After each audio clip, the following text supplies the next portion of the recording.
Good morning, everyone. My name is Connor. Um, you are very welcome to our National Advocacy Conference 2026. It is so great to see so many of you here today. For many of us, the conference is the highlight of our advocacy calendar. My name is Connor, and I will be your MC this morning. Today's conference is about bringing our rights as people with disabilities to reality. We have some inspiring speakers and important discussions ahead of us today. I'm excited to hear your thoughts throughout the day. We have some reports from the National Advocacy Committee on the work they have been completing during the year. The senior leadership will be put through their pace, and some questions from people in our service from around the country, and we are delighted that Laura Kane will address us in her first advocacy conference as our new CEO.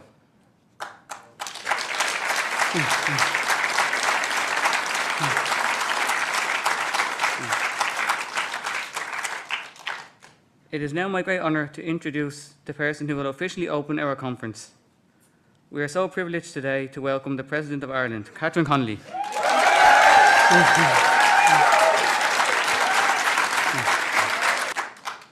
Some of you here today might remember meeting our President at hosting events organised for General Election 2024. President Connolly has dedicated her life to public service. She has used her voice and her position to advocate for equality, human rights and fairness. Her work reflects values that are at the core of our conference today. Those respect, participation, equality and importance of listening to all voices. It means a great deal of us that you are here today, a conference which is led by and for people with disabilities. Could you all now join me in warmly welcoming the President of Ireland, Catherine Connolly. Thank you.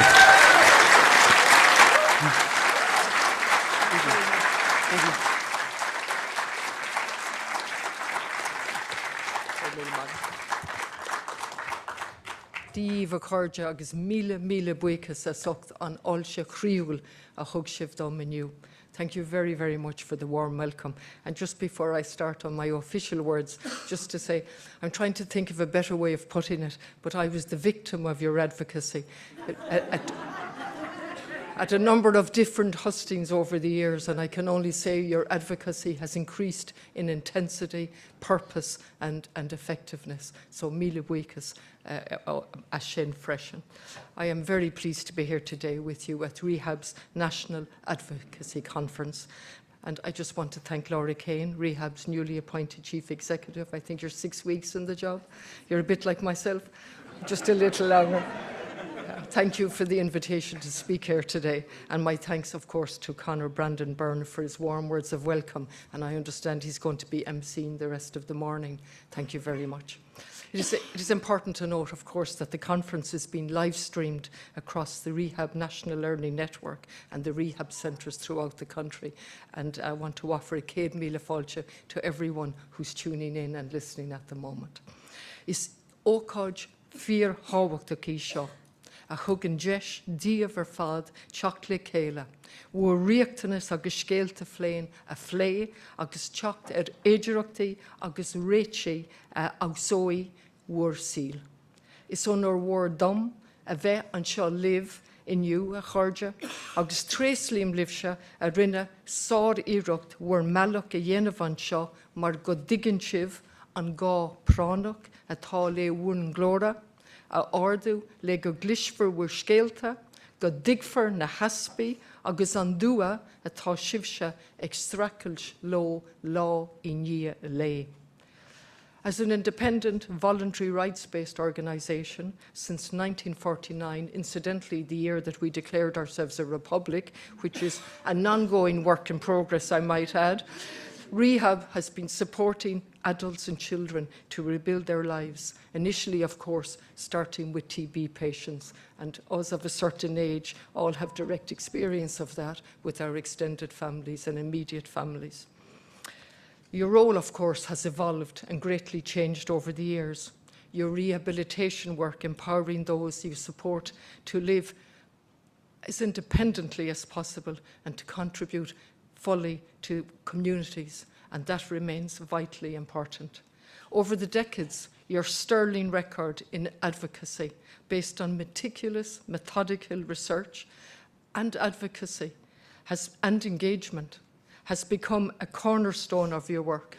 It has not been an easy process, and I know that as a former TD, because I've seen your work firsthand, coming into the Dáil, meeting with TDs, using the AV room and so on. Not the most comfortable room in the Dáil, but then again, no room should be comfortable in our Parliament. We should all feel under pressure at all times. But it certainly hasn't been an easy process.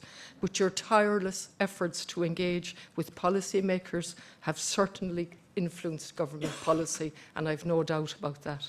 Indeed, your constant and consistent advocacy over decades ensured that Ireland signed the UN Convention on the Rights of Persons with Disabilities in 2007, ratifying it in 2018, and finally acceding to the optional protocol in 2024. And that's a direct result of your work and other representative organisations on the ground. And I don't think that can be highlighted often enough. Your advocacy and your work makes an enormous difference.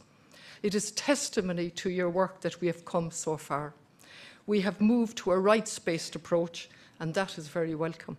You have clearly highlighted, however, that challenges remain in fulfilling Ireland's commitment to the Convention and the gaps that persist between those commitments and meaningful actions on the ground.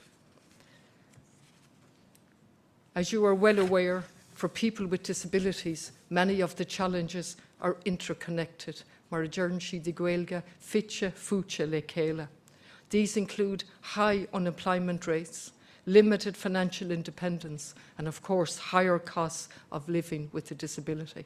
In this context, we cannot ignore the stark statistic that the percentage of people with disabilities at risk of poverty in Ireland is one of the highest in the EU at 37.8%. Moreover, the number of people who have a disability is increasing rapidly.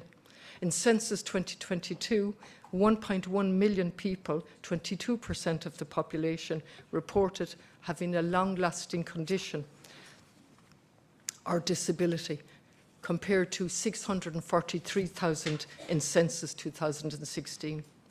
That statistic alone should give us cause to reflect on how we can build communities that are not based on discrimination according to ability or lack of ability, but communities where the concept of universal access is embedded from the start, and where the mantra becomes a reality that good design enables and bad design disables. Indeed, in Galway City many years ago, we made a good start on that by passing unanimously the Barcelona Declaration.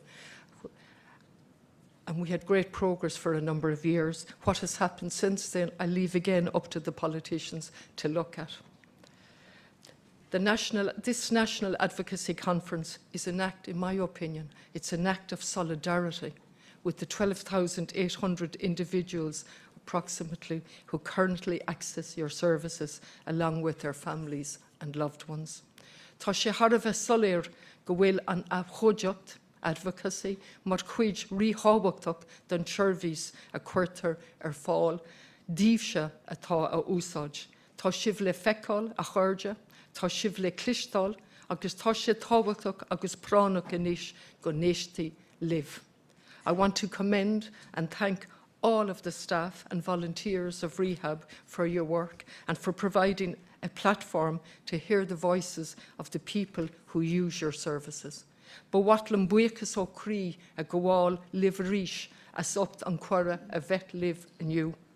It's our missionary, it is a source of courage to me. It's our missionary agus dóchas and hope. An ranfortiocht spragúil bhríomhar wever fad.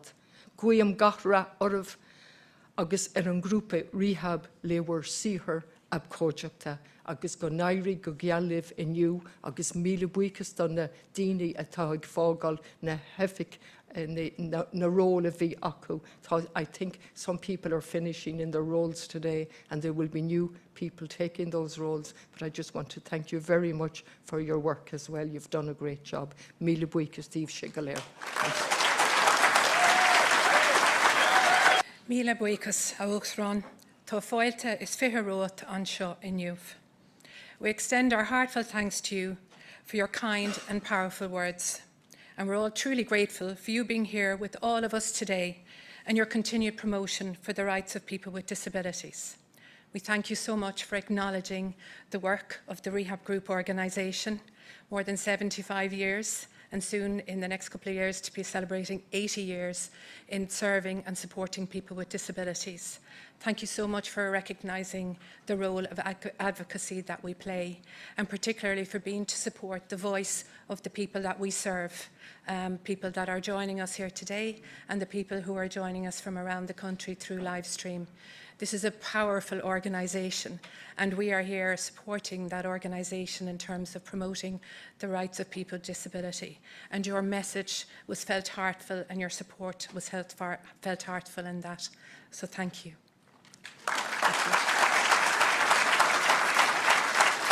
We are delighted that President Connolly is going to stay a little longer to listen to our NAC report and hear about the wonderful activities we have been engaged in over the past year. To hear all about advocacy in action, please welcome Dermot.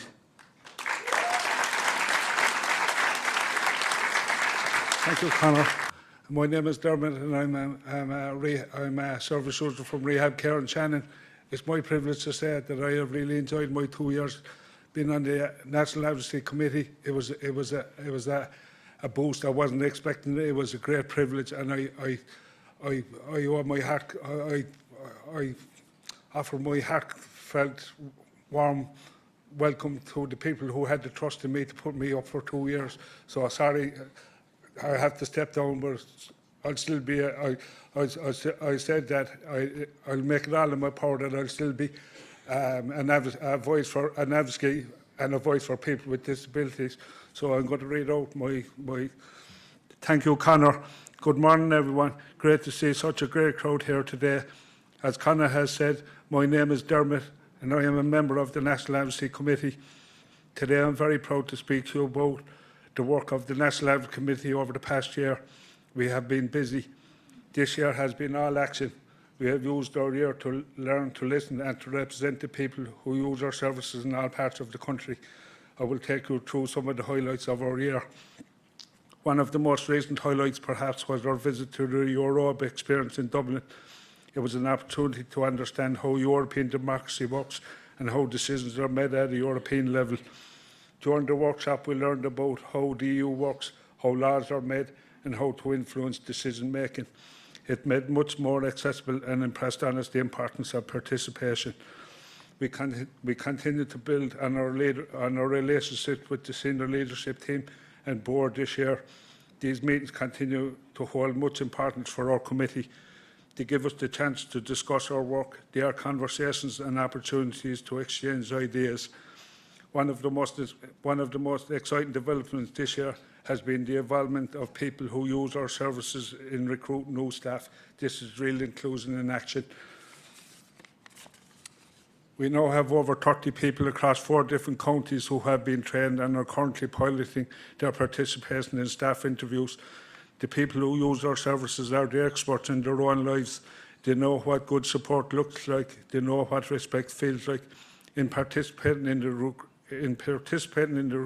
recruitment process, we bring these qualities to the decision-making process.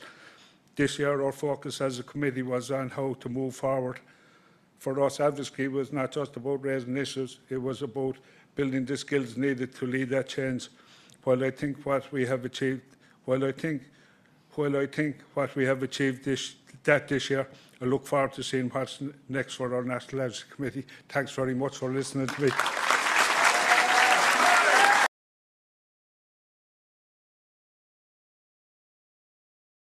I'm Hayley and I'm from the National Learning Network of Mullingar. Over the past 2 years, I've been involved in a numerous amount of activities as the National Advocacy Committee's Vice Chairperson. and I would like to tell you briefly about the work that we have achieved over the last year, including our ongoing work on the voter education, podcasts, webinars and conferences. One major project that we continue to develop on is voter education, supporting people to understand their right to vote and to feel confident about taking part in elections and voter opportunities. Voting is one way that people can influence decisions that affect their lives, and it's important that everyone has that opportunity. Another project that we embarked on this year was the development and recording of a podcast for the European-wide organisation EAEA. It was a great opportunity to talk about how lived experience is essential to the development of projects and programmes. We talk about how important it is to equip people with the tools to engage in democracy, and we spoke about how voting is a lifelong skill which supports advocacy and raises awareness about inclusion and rights. I was also afforded the opportunity to discuss the importance of advocacy as part of the student experience on a webinar hosted by Aintis. It was a powerful experience to connect with people from all over the country and to listen to other organisations and share their difficulties and achievements. A group of us attended the Aintis Learner Summit last November in the Viva in Dublin, and to learn from others and build relationships with other services and centres was a great experience. It was great to hear people highlighting the importance of inclusive education and lifelong learning. All of our activity this year has centred on participation, voice and inclusion. Our goal has been to make the most of the opportunities that we have been offered, opportunities that we have developed, to participate as much as we can, to share our views and to influence decision making to reflect the importance of our lived experience. We have very much enjoyed doing so. Thank you. A group of us went on a tour of Leinster House and took part in a workshop on how government and politics work in Ireland. It was a very interesting experience. We learned about how decisions are made, including decisions that affect our daily lives. We also saw all the different chambers in Leinster House, which was really nice to see in real life. We learned how important it is to use your voice and about the many voices throughout history that have helped to create change. My name is Monica. Last summer, over 35 of the people who use our services attended media training by the Disability Federation of Ireland. The focus of this training was building our confidence in how to work with the media to highlight an issue. We learned how to reset boundaries and redirect difficult questions. Your lived experience is your expertise. Media training helps ensure that expertise are heard, respected and understood. Hello everyone, my name is James Cage and I am from Letterkenny in County Donegal. I would like to talk to you about two important pieces of work the National Advocacy Committee have been involved in. The first is a pre-budget submission for 2026 and the second is an update on our National Transport Consultation. The pre-budget submission is a highlight in our calendar. A lot of work and thought goes into making sure that the voice of the people who use our services is heard throughout the submission itself and in launch. We use this opportunity to share our experiences and priorities. While the government is deciding how money should be spent, we use our submission and launch to ensure that people with disabilities are included in this conversation. This year saw people from a number of different centres speaking at the launch of the pre-budget submission, with over 600 people from our services contributing to the submission's development. We raised the important issues such as the cost of living with a disability, hidden healthcare costs, employment, transport and accessibility, to name a few. TDs and public representatives were there on the day from all over the country. Our National Transport and Accessibility Consultation was launched here at this conference last year. We have had some brilliant input from almost 600 people who use our services all around the country. This feedback has been used to develop a report. It has highlighted the key issues people face in the world. The next step is to use this report to lobby and to campaign on those issues. This means speaking to the people who make the decisions, highlighting the problems people face, and also asking for change. Some of this work we have already begun, and I'll leave you with an example of this. Thank you to Mr. Paul Hanafin, when the opportunity arose at a Transport Committee meeting in Leinster House. He took the opportunity to raise our voices at our transport consultation also. Here is a small clip from that day, that meeting. Survey of 600 service users across 90 focus groups within rehab. 53% said they were dissatisfied with transport service. This is especially stark because when asked which service they could not live without, the majority answered transport. The people who use rehab services are striving to enhance their lives through education, employment, and community participation. Transport links these opportunities together. You cannot access education if you cannot reach your college. You cannot get a job if you cannot reach an interview. And you certainly cannot keep a job if your transport options repeatedly fail. I want to bring in here the voices of some of our service users within rehab. One said, "I have no rural transport. I depend on my sister to buy the groceries for me and my mom every Friday, as taxis are too expensive." Another said, "My mom has to drop me to the bus stop because it's too dangerous to walk. We need safer footpaths." Another said, "Ringing the train ahead to book the ramp is not easy.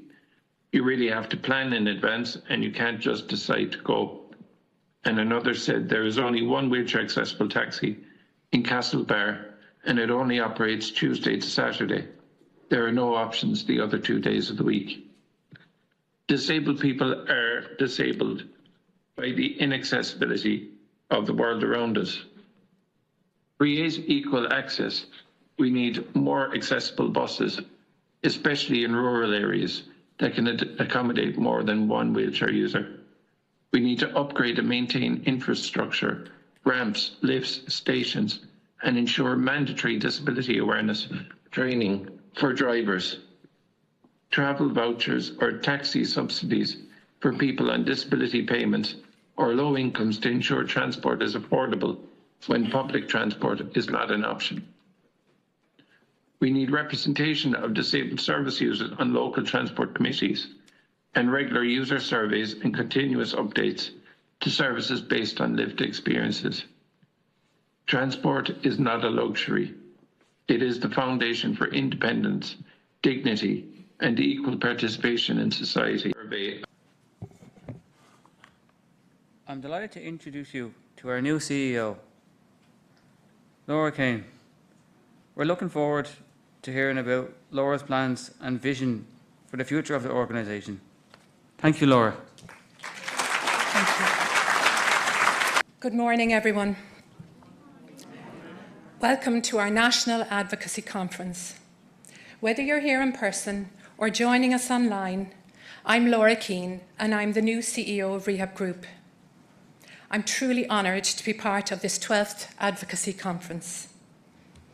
It really is a privilege to be here with you today.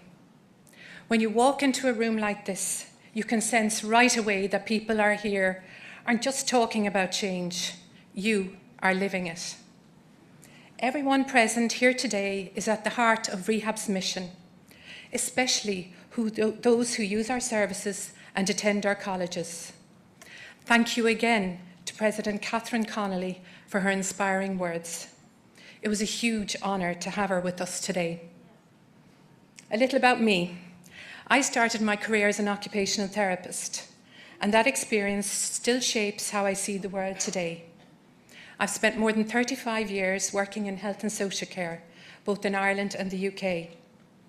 My experiences have greatly shaped how I see advocacy and the responsibility we have as leaders to use our voices for change. Working with frontline teams, service users, and families demonstrated to me the importance of listening and respect, lessons that still guide me today. When I thought about the words I wanted to use today, the first one I want to talk about is values. We talk about values often, and sometimes that word can feel like something you just see on a website or written in a report. But values are not just words. Values are what we do when no one is watching, how we behave, how we show up. They are how we treat each other, whether things are easy or not. And in the disability space and among the disabled community, values are even more important. For too long, people with disabilities weren't seen as people first. And although we've come a very long way, this isn't just something from the past. It's a mindset that can still show up in systems, policies, and attitudes today, so we must always remain vigilant. When we talk about values, what we really should be asking is whether we truly believe that people with disabilities have the same rights, the same dignity, and the same place in society as everyone else. And we're not just asking this in theory, but in practice. The second word I want to mention today is voice. And I want to say this clearly. Voice is not something we give to people. It is something people already have. The real question then has to be, are we listening to these voices? And as allies, are we doing everything in our power to amplify them? Are we bringing these voices to the corridors of power? And are we listening to these voices when services are designed and decisions are being made? Too often, people with disabilities are asked for their views after decisions have already been taken. Their voices are included but not really heard. That's not a voice, that's tokenism. Real voice means having a seat at the table. It means being part of decisions and being respected as experts in your own lives. It means when people say nothing about us without us, they truly mean it. And to the policymakers, I say this with respect. Listening is just the first step. Listening must always lead to change. The third word I want to talk about today is visibility, because you can't change what you don't see. And for many people with disabilities, being invisible has been a lifelong reality, not being seen in school, workplaces, or as active members of their communities. Visibility isn't just about existing, it's about being recognised, valued, and supported to take part in everyday life. As visibility grows, attitudes start to shift, expectations rise, and new possibilities open up. All this ties into a bigger idea, one many of you know well. How do we make rights a reality? We have the framework. Ireland has ratified the United Nations Convention on the Rights of Persons with Disabilities. The rights and the commitments are there, but the truth is, rights on paper aren't the same rights as rights lived every day. A right to education doesn't mean if someone can't get access to public transport to get to their local NLN centre. A right to work means little if workplaces aren't inclusive. A right to live independently means nothing if the person can't access housing. So the challenge and the opportunity is, how do we turn election promises into real action? The National Human Rights Disability Strategy for Disabled People, published last year, brings a new focus on making those rights part of daily life, and that matters. Strategies shouldn't just set direction, they should set expectations. We should expect real change, better access, deeper inclusion, and rights that are felt in real life, not just written in policy. For this to happen, we need three things. First is consistency. The idea that your experience should not depend on where you live or how well you're able to navigate the system. Rights should not vary by postcode. They should be consistent. Second, we need accountability, because a strategy, no matter how well written, only matters if it is delivered. And third, what we need is partnership. This is where the opportunity really sits, because the 2025 strategy talks about a whole of government approach. It should also be a whole of society approach. So turning this lens on us, what did we as an organisation achieve last year towards achieving those goals? In 2025, we worked hard to ensure our priorities were reflected in government, And we backed that up with real engagement with ministers, TDs, committees and European representatives. We brought lived experience directly into the heart of decision-making via participation in Oireachtas hearings, national campaigns on transport and employment, and a strong pre-budget presence in Leinster House. We invested in people by supporting advocacy training, voter education, and making space for people to speak for themselves with confidence. Just as important, we didn't just speak up, we listened through focus groups, submissions, and stories which shaped national and EU policy conversations. Amplifying voice isn't just a moment, it's a movement.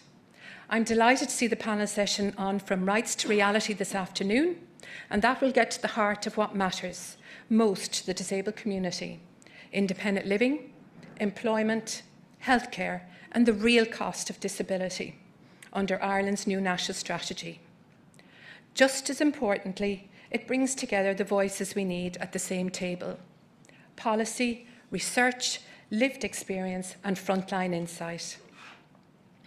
I'm excited to hear from people like GP and campaigner Dr. Austin O'Carroll, Jane Ann Duffy from Department of Children, Disability and Equality, Daphne Oron from Eurofund, and Hayley Keogh from our National Advocacy Committee. That mix is important. If we're serious about making rights a reality, we need all these perspectives working together. There will be plenty of discussion about how we move from just raising awareness to driving real, lasting action, because accessibility isn't a privilege, it's a right. So what is our vision for the future and what does it look like? It looks like this: a society where disability isn't a barrier to opportunity, where services are built around people, not the other way around, and where people with disabilities are visible in every part in life, in workplaces, in leadership, and in communities, and where strategies are not endpoints, but starting points for real, measurable change. Let's move forward together, examine assumptions, pay attention, and make sure values, voice, and visibility guide what we do every day. I ask each of you to speak up, advocate, and work with us so rights become real for everyone. Together, our actions will generate enduring change. Our work isn't finished, the fight goes on, because policies still have a disproportionate impact on people with disabilities. We know the disabled community still faces big barriers to healthcare, transport, education, jobs, recreation, and political participation. People with disabilities also face a higher risk of poverty or social exclusion than people without disabilities. Now it's critical for decision makers to recognise the cost of disability and invest in services and supports that sincerely reflect the lives of disabled people. We'll keep advancing, lobbying, and breaking barriers until everyone we support is included and empowered.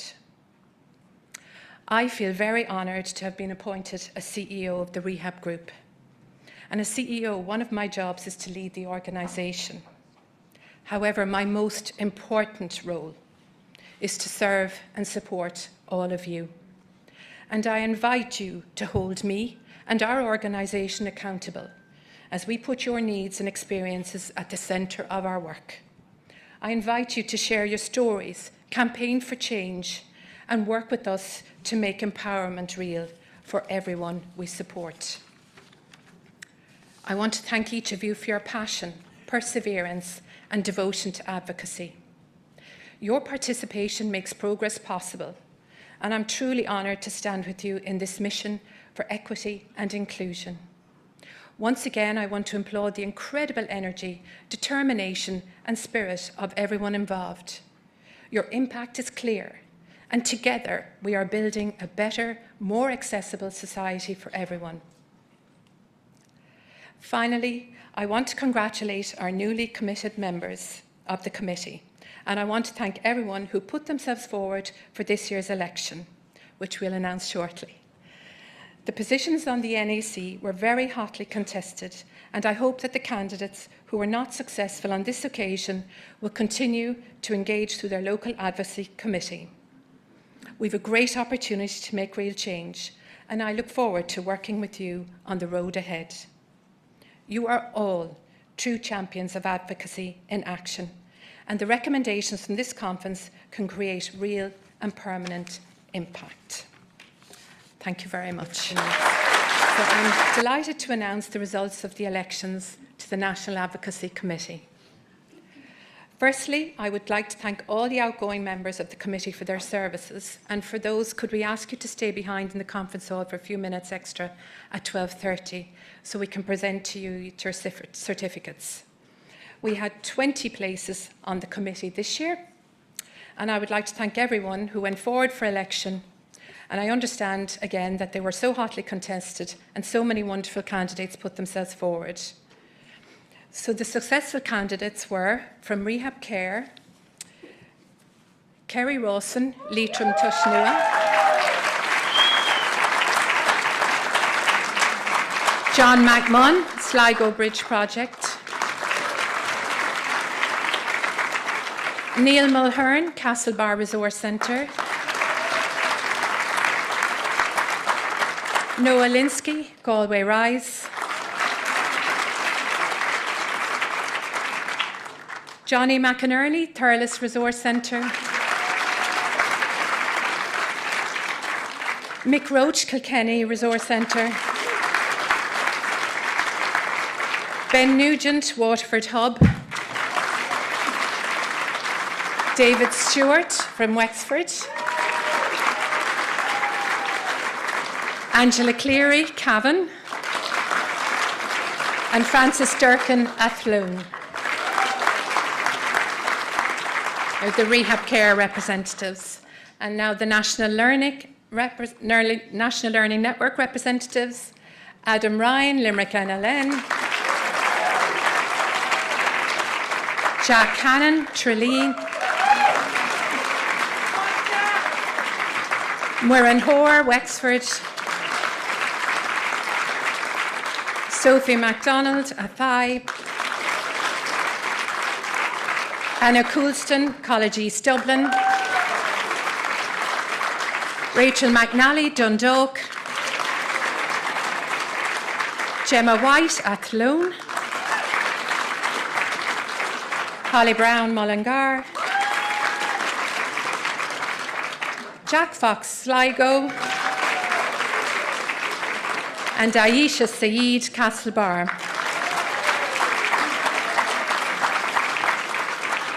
Congratulations to each of you, and we really look forward to working with you over the coming year. Thank you very much. We have some busy and exciting times ahead for all of us. We will now invite the SLT to take their place at the top of the room for our next session. Thank you to everyone for submitting your questions, and thank you to Adele, who has your questions at the ready. Adele is our Head of Communications for Rehab Group. Mic drop. Okay, hi everyone, thanks so much. Our National Advocacy Conference provides a platform for the people who use our services of Rehab Care and our students in National Learning Network to come together to talk about what's important to you. So that's why Ask the Senior Leadership Team is such an important part of the conference. During this session, the SLT are put in the hot seat and we ask them questions that you submitted to different members of the SLT. Thanks to everyone who submitted questions for this session. We received lots of really interesting questions, which we grouped together into teams just so to cover all bases. So some really important questions here for the SLT, and I think everyone will be interested in their responses. So we have Finbar Murray, Director of Corporate Affairs. Just go close. Emer Riley, Director of People and Culture. We've got Lucianne Bird, Director of Business Development, Strategic Planning and Performance, Owen Lennon, Director of Finance, Kevin Gregory, Director of Enterprises and Employability, Rita Day, Director of Learning, Gorny Fogarty, Director of Care. So first for Rita and Kevin. Oh, sorry, Shona Loki King, Director of Quality and Governance. First for Rita and Kevin, how can Rehab and LNN improve the competitiveness and employability of people with disabilities applying for jobs? I'll take that one. This one seems to work. That's a great question. And I suppose I'll start and I'll pass it over to Kevin. I suppose for me, it's about removing any barriers. And as we heard from our CEO this morning, it's about listening as well. So for me, it's in 4 different parts, I suppose. There's the skills development part, which is really important in terms of literacy, numeracy, digital skills. I also think that industry-aligned courses and programs are very important so that we develop and we move with the VET ecosystem and with our courses and programs for the future, so we're very cognizant of that. I think it's also about making sure that we have the right careers guidance and opportunities so that it's developing those transversal skills, those soft skills, and also building on career opportunities in our centres. And I also think it's policy and advocacy, and days like today where we hear from all of you where we want to be in the future and how we should be designing our programmes and also aligning to employability skills that are much needed and you should be part of in the future as well. So I'll hand over to Kevin. Cheers, thanks. I'm picking up what Rita was saying there too as well about the advocacy piece as well, especially the day that's in it today as well. I think what we try to do as well is use the weight and the size of Rehab as well, the group, so the employability side where I work, the training side where Rita is, and obviously and in growing is the care side as well, to advocate and make the case to government. So as Laura was saying earlier on, talking to people in power, saying this is our experience of working with people with disabilities and bringing people with disabilities into those forums to talk to them about this is what this life is like. And we do this in the employability side as well too. So one of the things we're trying to do, for example, is get the WSS.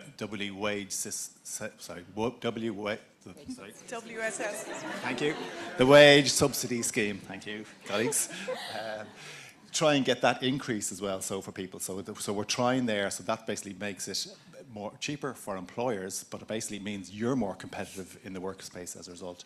We're also then kind of linking into with NLN2 as well, and we have our Work Ready program. I mentioned it last time as well. So we're bringing people from the NLN program into the Work Ready program, and now we have advocated and we have actually changed that. We had difficulties with that last year, but just the cost of it. And now, for the first time, we actually have with the Department of Social Protection, we actually have them working with us on that program, which is making it much more accessible. So we now have advocated for, and we've actually got an arrangement where it's a minimum of a 30-hour that people would need to work. But for people with disability, they only need to work a minimum of 20 hours. Obviously, you can work more, but there's a minimum of 20 hours instead of 30 hours for others. So we're doing what we can there to try and actually make this more accessible for people with disability. And then we will then support people. We go in for the 6 months of the programme. We will go in and we will support the people with disability on the programme, and also we will support the employer as well, because we need the employers to understand what's going on here as well. So we work on both sides, and it's very much bringing in people from NLN, from CARE, and also from other organisations in through this. So what we want is these are become permanent roles for people. So you've 6 months, we're supporting you for 6 months to bed you in, so you can actually then move on to a permanent employment with that organisation. Okay, thanks. Just to add just one more point, we're also working very closely with People in Culture to develop internships. It's a great opportunity, and also pre-apprenticeships and apprenticeships going forward as well. So lots of opportunities into 2026. Okay, thanks a million, Rita, and thanks very much, Kevin, for your comprehensive response. So next for Gráinne and Shona, what supports are available from Rehab to help people with disabilities to be able to live independently in their communities? Okay, I'm going to take that. Good. It's still morning. Good morning, everybody. Delighted to be here today. My favourite day of the year, with the exception of sitting up here. But you know, it's lovely to see you all here today. So yeah, I suppose that there are a lot of parts to this question. I suppose the first thing is for people to live independently in their own homes. They first of all have to be able to access their own homes. And I suppose in that space, we do a lot of lobbying with government around access to housing for people with disabilities, and not just access to housing, but appropriate housing and in their own communities. So we're actively engaged in that through our partner, New Grove Housing Association as well, and also our funder, the HSC. So that's the first part. I suppose the second part is, I would say that across all our models of services, we work towards enabling people with disabilities to live independently in their own homes. Our home support service, across a number of locations and seeking to extend that, supports people to live independently in their own homes, both those with disability and those ageing with a disability. In our day services, we have programs in our Bank of Day Services programs that are focused around independent living skills and, you know, preparing those who are maybe moving into their own home for the first time to live independently. So there's the full range of independent living skills available in that bank of programs.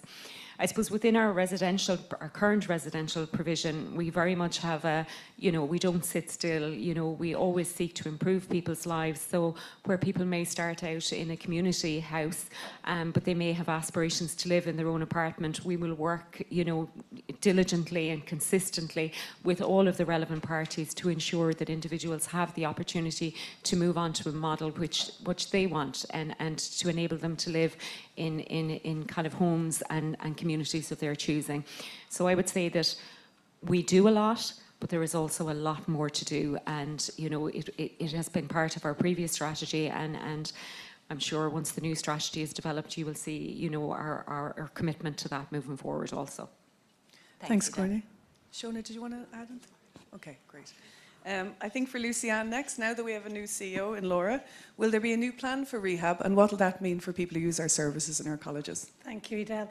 So good morning, everyone, and like Grania, I'm absolutely thrilled to be here today. It is definitely the highlight of the year for most of us on the SLT, and I'm really sort of, I have to say, taken aback and really energised and really delighted with I suppose everything that I've heard so far this morning, and the passion, the word passion, and the fight for rights and turning rights into reality is the reason why all of us, I suppose, came into this sector and are working in this sector. So it feels like a great place to start on a plan for the future.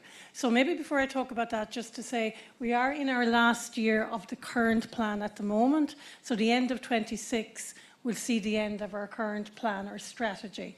And we've just started, really, really excited just to start on the journey of developing a new plan for Rehab Group for the next 5 years with the new CEO and with change in board and just a great energy, a great passion for ensuring that the plan is absolutely all about you and your rights and, you know, what you want from us as an organisation.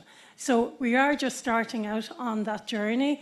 Over the next sort of, say, about 6 months, the plan will start to take shape. But the most important part of that plan will be ensuring that your voice, your needs, your wishes, what you want us to include in that plan is heard loud and clear.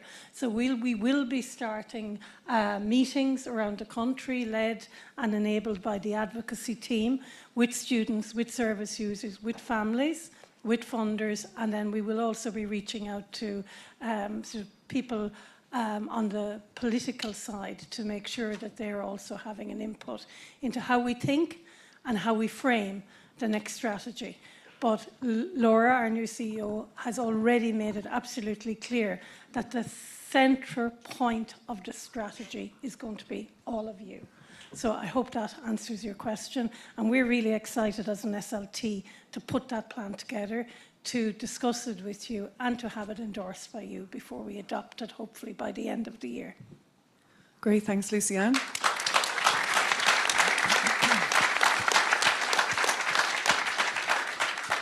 So the next question is how our management structure works. So we've lots of managers in Rehab Care. We've local managers, regional managers, heads of departments, directors and a CEO. Can you explain how these structures work and interact with each other and the people using the service? That's to Emer Riley, our Director of People and Culture. So I got it, Mike. It's not right here. So, yeah, thanks. No, morning, everybody. So I got the easy question. So we're going to be here for a while because you might not know we've about 3,000 people working across rehab. So in rehab care and National Learning Network and in social enterprises. And I'm going to spend the next 4 hours explaining what each and every one of those individuals do. I'm joking, I wouldn't do that to you. Thanks, Adele, great question. But I think it is that when you think about yourselves, when we heard Conor talking about the National Advocacy Committee and when we heard Laura sharing in terms of all of those new advocates who have been selected, and congratulations to you all. You can hear the breadth of the organisation. So we're in every corner of every county, doing both education through National Learning Network, doing care and support, and working with individuals into the communities through rehab care. And again, as Kevin has talked about, in terms of that employment piece, which is so important through enterprises. So when we have such a national structure, and we have those 3,000 individuals working across, about locations, and I always get the number wrong of locations, okay, so around 290 locations across Ireland. That is amazing. So we do need to have that strong structure as well to make sure that every employee that works with you, so every staff member that you know intimately, that works with you, whether they're your key worker, your instructor, that they're really supported in what they do. So for every service that we have a manager of that service. And then what we have above that is for all of the managers, when they come together in a region, they're supported by their regional manager. My team, actually, who is the HR, the People and Culture team, yesterday had one of those regional managers in talking to us as well, so we could understand in terms of their day-to-day work and what they get involved in.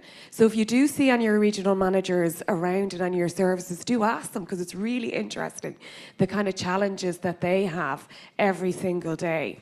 So while the managers that you'd probably be most familiar with and that are working in your services, you probably see what they do on a regular basis. The regional managers kind of have a really tough job around helping their managers to be more effective, dealing with kind of community and stakeholders. So we hear about HICWA, we hear about the HSC, we hear about SOLAS. They're all the people who fund us. And it's really important that those regional managers have really strong relationships. And they spend a lot of time working on those relationships on our behalf. And then with those regional managers, across Ireland, our big national footprint that we have, they then report into or have the support of a national structure which kind of looks at doing things nationally really, really well. So how do we, from a rehab care perspective, how do we run our operations really efficiently? So how do we make sure that our finances are run really well? From a national perspective in rehab care, how do we make sure that accommodations run really well and we have a head of accommodation? And then we also have a national kind of day services. On National Learning Network, again, a similar kind of operation, but very much running in terms of how do we run each of our services really well, and how do we support the regional managers in making sure that they're changing and doing things as effectively as they can.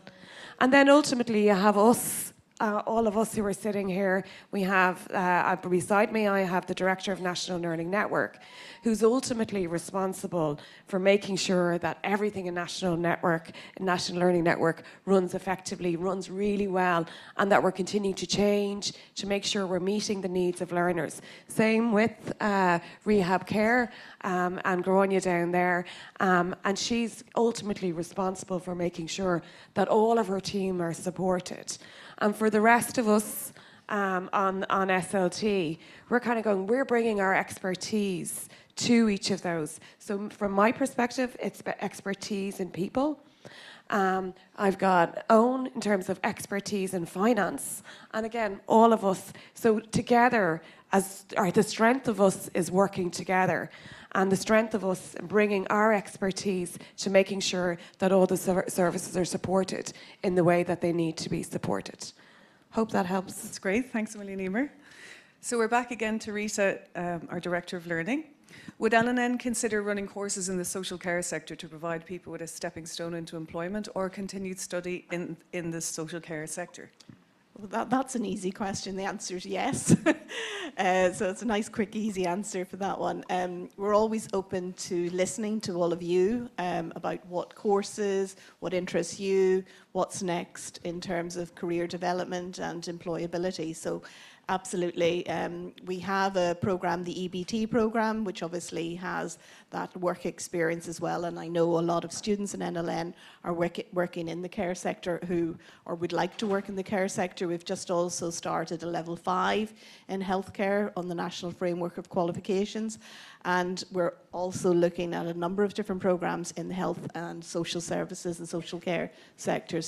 So absolutely. And I suppose just to add to that as well, that if anyone is interested in a particular career program or that just wants to come up and speak to me today about something that interests them, I'm always open to listening to what interests you. Okay, great. Just 2 more questions now. So for Finn and Owen, why are rehab fundraising and where does the fundraise money go? Hi everyone, thanks Adele. Thanks so much for giving the SLT the opportunity to answer your questions. After a president and a new CEO, we'll do our best, but I think that's a great question. So fundamentally, rehab is always fundraised. We've been doing it for many, many years. We used to do it on a very large scale. Some people might remember People of the Year awards and so on. And we do less in the last few years, predominantly in the centres and in the colleges at a community level. But over the last 2 years or so, we have put a lot of effort into growing a new fundraising team. And the reason, I suppose the question is why. Fundamentally, the government doesn't provide everything that we need to be able to provide all the services that you want and all the added value elements in some of those services.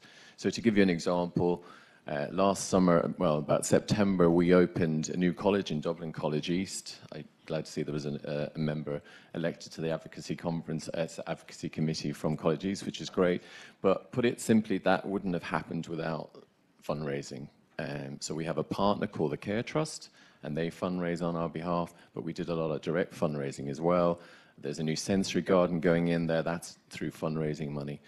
So I'd like to ask you, in response to your question to me, how you can get involved in fundraising. I'd like you to go away today with that question in your mind so that you can work with your centres, with your colleges, with the staff that you work with, and with your colleagues, and with the other service users that go and use the services. What do we need in our centres? How can we be involved? What extra added value could we have, whether that's potentially a vehicle, whether it's a new sensory garden, whether it's a pod? You know, what would that look like and what impact would that make in our services? And then all of that feeds up to the fundraising team and we can go and ask for that money on your behalf. So thank you very much for the question. I hope that helps and I look forward to working with you on that.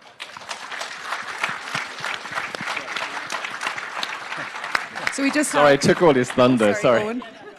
Owen. Yeah. Just first, this is my first advocacy conference since I came into rehab, so I'm delighted to be here and to meet everyone here. I could just echo really what Finn has said. I've been there when Hayley and Dermot have been at the SLT talking about things and at the board level about all the needs. I've been there when Padraig has been at the Oireachtas talking about all the needs, and we don't have, we just don't have enough. That's why we fundraise for all those bits, the bits around services, how we're listening on that front, and we are going to the funders and saying, can we get more and more? But we don't always get what we want, particularly those bigger items, like kind of capital, like in terms of property or building a sensory wall in rehab care, those items, that's where we really need to fundraise, or those bits that they don't have funding mechanisms for. So it's really important, and I hope it shows that we're reflecting what we're listening to those needs, and we're coming back in it. And just one bit on kind of the SLT's approach to it, we are always be selling. But if you know anyone that is wealthy, myself, Finn, Emer, and myself, and maybe Rita, if she's gets enough pressure here, we're all doing the ab sale for rehab off Crow Park next month. So we're delighted. You won't see us next year. And I wonder who else we can pressure off the SLT to back that. But we're living that. We're going to try and raise money as well. So look, I hope that answers that. Thanks. Great, thanks, Owen.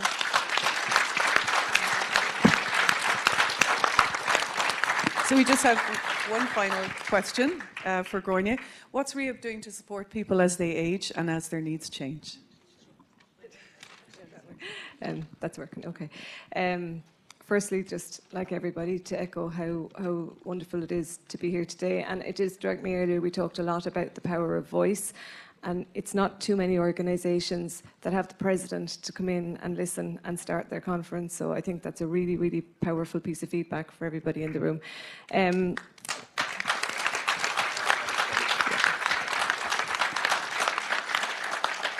I'm actually really glad somebody raised the question about older people. So, because it is something we've been thinking about, planning for, and starting to work on over the last while. So, Ireland has an ageing population. We're all getting older, everyone in the room. And that means then people with disabilities are ageing and we're all living longer. So that's a really good thing. But with that then comes a new group of people, I suppose, that have different needs that need to be planned for. So we know that there are certain things that are really important as people age. And actually the other thing I should say is that we also know that for people with disabilities, the ageing process can kick in a bit sooner and it can look a bit different. So we're kind of planning from, and I say this knowing that I fall into this category, from the age of 45 onwards, that's when we need to start thinking about people's changed needs. So that is everything from where people live, if they work, if you're in a day service, if you kind of continue on. So our models of service in the organisation potentially need to look a bit different. So we started thinking about that. Everything from the kinds of programs that we offer, having a focus on things like health promotion. That's really important as people get older. We want to keep people healthy. And then also, we also want to be able to identify when people's needs are changing. So if, everyone's needs will change, whether they're physical needs, people's mobility might change, people's, memory can change over time. So we have to adjust and we have to kind of, build things around that. Our buildings, our environment, and there's a few things for us, in some cases, people will want to stay where they are, whether that's in their day service, it's in employment, it's in their house, their home, and, what do we need to do to help keep people there for as long as possible? We've lots of buildings where we've got 2 stories. That doesn't always work for people as they age. People can change, even personality-wise, as they get older. So the people you live with now, you mightn't get on with them in a few years' time. So we just always need to be thinking ahead and planning ahead. And then likewise, people are in employment, and there might come a time when actually you want to think about not necessarily retiring, but different options at an earlier point, maybe to work a bit less or to do something different. So they're all really important things. And then for us, so we have to think about our buildings, our programs. Do we have specific models of service? So in some cases now we know that we actually need to design, services or programs that are specific to people that are aging. And, we need to tailor, because, we've lots of, we support people from the age, or from really young age, right up all the way along, and everyone's needs and wishes and all of those things are different. And then the last thing, to kind of keep all of that, we have to make sure that the people that, the staff teams that are supporting people are trained to be able to recognise those changes, plan for those changes, and then also to help advocate as well for people, because, Owen was talking about funding and fundraising. In a lot of cases, we need to, make sure that's all well supported and funded and stuff. But we need our people to know kind of what your needs are, how things need to be different. So training is a really important part. So we have a plan around all of that, and it'll be an evolving plan, I would say, over the next few years. But we are certainly, at a minimum, we kind of are getting to grips with where people are, and, in terms of those age ranges, how things are changing. So really good question, whoever asked it. In Stewart. We had a really brilliant morning, and this afternoon I think is going to be equally as interesting and as stimulating. We have a fantastic array of speakers to discuss some very important issues with us this afternoon. As you know, when you heard the President and Laura speak so eloquently earlier, the theme of our conference this year is about translating disability rights to lived reality. And I think we can say that both Laura and the President emphasise the importance of translating these rights into tangible change, meaningful change for everybody's lives. And this is what we were about with our advocacy conference. We have an amazing high-profile panel of speakers together. They bring voices from healthcare, from policy research, from lived experience, here this afternoon to look at Ireland's new strategy for new National Human Rights Strategy for Disabled People 2025 to 2030. And we have a few copies of this. If people are interested, they can come and talk to me afterwards and we can see if we can get you a copy of it. And if we don't have enough, we will give you copies later. But this is a document, it's available online as well. And it is a document that we think should be in every centre in the country and that we think that you should be looking at, because this is a document that says the Irish government is committed to translating your rights into a reality. So this strategy, it's very new, it's only here since September, and it signals very big ambitions. But today we've heard a lot too about the stark reality that people are faced with, the rising cost of disability, and I think we all know about kind of the global insecurity that we're facing at the moment, the rising prices, the cost of living. And this impacts more strongly on people who have disabilities. It really does impact on their ability to be able to live independently, to access employment and to exercise their basic rights. And again, we heard our own policy and research officer, Padraig Hanafin, speak this morning to the Dáil and talk about the issues that were facing him. And that was your voices coming back, because that was the outcome of our transport survey as well. And that was your voices coming back. But we know we have a lot of work to do on that. On the cost of disability, there's a consultation going on at the moment, and some of you have had the chance, and I've had a look at some of the wonderful comments that you've left for us on the consultation on the cost of disability. It's a really important issue for government at the moment, and we will be making a submission and we'll be taking all of the feedback that you're leaving in the room next door there to the government. So make sure you get a chance to go in and visit in there before you go home today and give us your feedback. Our conference also comes at a really important time, because I'm not sure how many of you would know this, but it comes on the cusp of Ireland taking the presidency of the European Council. And that means that Ireland is going to be have the presidency of the European Union. And it's a real honour for Ireland. It only comes about every 12, 13 years, Jane-Ann, is it? About 13 years. So, and we have 6 months to do it. And we are hoping that the Irish presidency will actually prioritise disability. And we made a submission earlier to the Department of Foreign Affairs, and we said that the Irish presidency needs to draw on the founding values of the European Union, work for social rights, social progress, fight for social justice. This was what the European Union was actually founded on. And I just thought that there was one particular element of like all these kind of European legislation and treaties and things that can be so complicated. But the one thing to remember about the European Union is that one of the treaties actually sets out the most important aspect of the European Union for our citizens is in the Lisbon Treaty, and it has a social clause. And it says that the European Union has to take the promotion of high levels of employment, adequate social protection, and the fight against social exclusion into account in all of its policies. And the Irish government will have the presidency of the European Council, and we are hoping that it's going to take that particular part of the European treaties very seriously, and it's going to give priority to disability. So it's really appropriate that today we're looking at the challenges facing people with disabilities in Ireland, but also we're going to have a little bit of a European perspective on it as well. And because of that, we are so delighted to be able to welcome Daphne Arendt from she's from an organisation called Eurofound. It's one of the agencies of the European Union. And Eurofound sounds okay. What Eurofound is about is its official title is the European Foundation for Living and Working Conditions in Europe. So she looks at everything across the whole European Union. And she's going to give a perspective on some of the research on disability that Eurofound are currently carrying out across the European Union. We're also very fortunate that we have Jane Ann Duffy from the Department of Children, Disability and Equality, and she's going to outline some of the key pillars that we have in this new strategy. And Jane's department, the Department of Children, Disability and Equality, she has responsibility for making sure that all of the government departments step up to the plate and do what's in this document. And that will translate your rights into action and into lived experience. That's what this document is all about, is translating your rights into lived experience.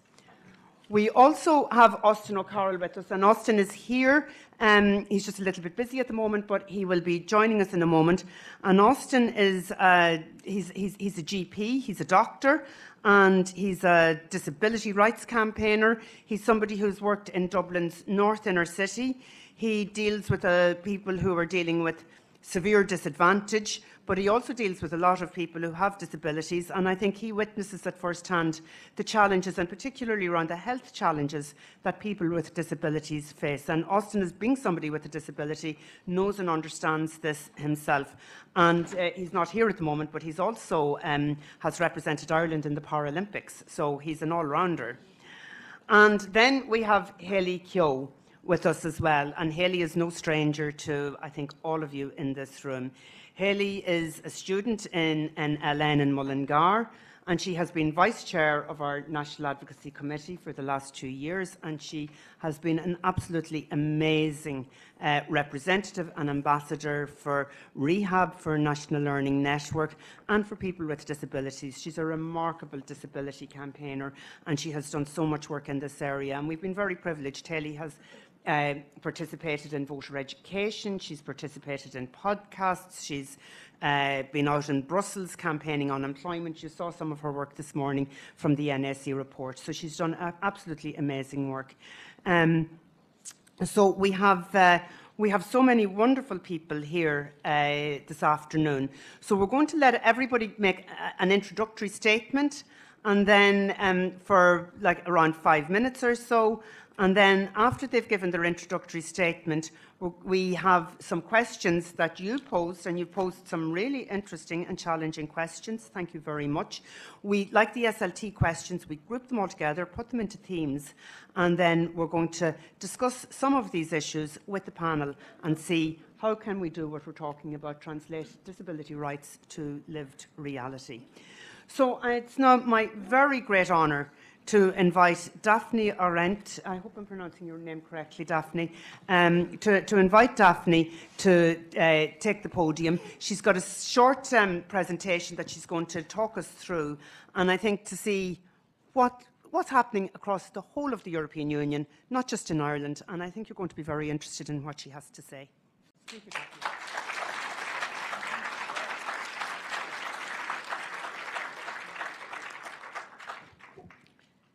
Thank you so much, Emer, for this wonderful introduction. And I have to say it's a real pleasure and honor to be here, to speak to you and to meet so many lovely people.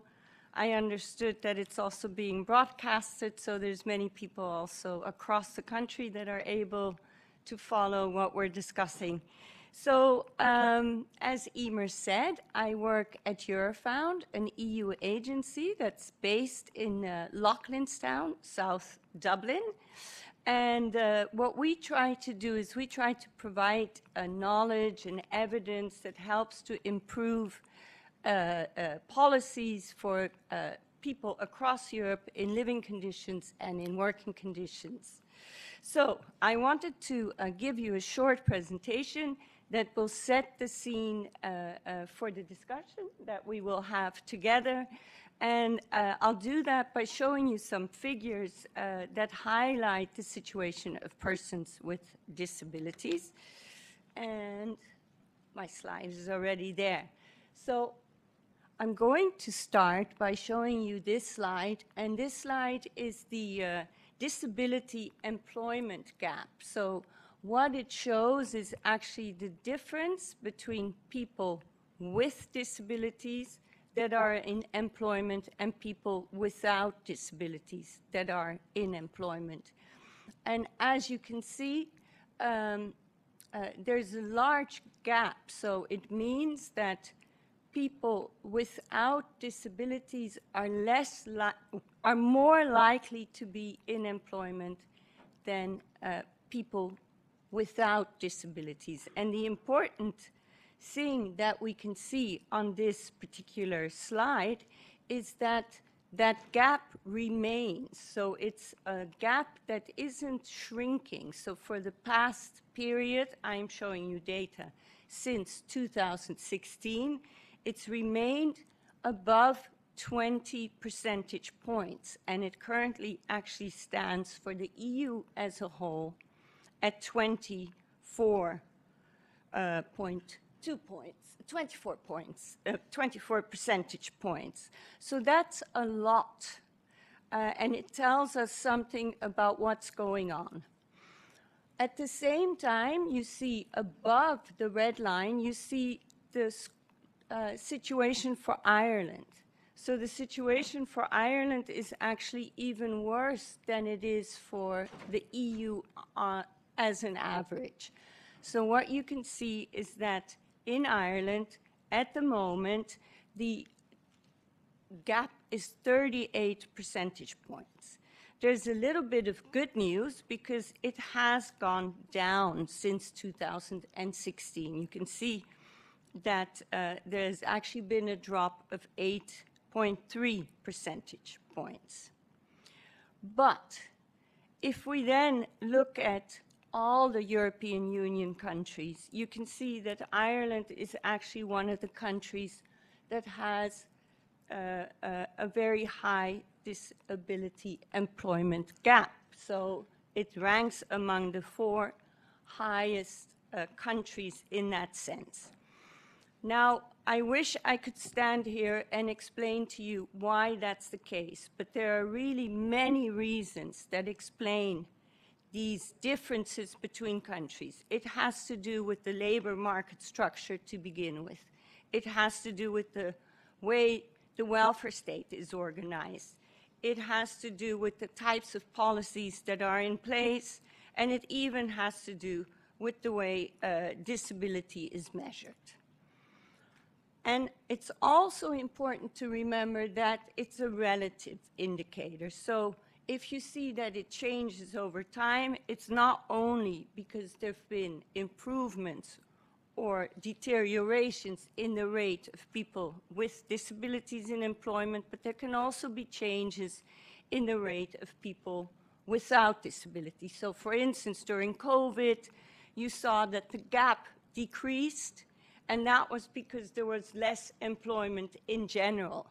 So it's important to take these factors into consideration. Nevertheless, we do use it as a sort of measure to see where countries stand.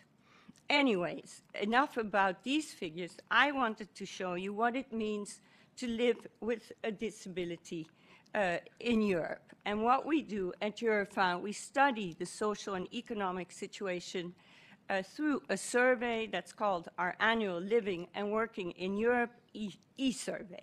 And the survey really provides clear evidence that action is needed, because what we see is that on all measures that we include in our survey, there are gaps between respondents with disabilities and respondents without. I'm only going to show you 3 or 4 of these, because otherwise I would be speaking forever. And that's boring, but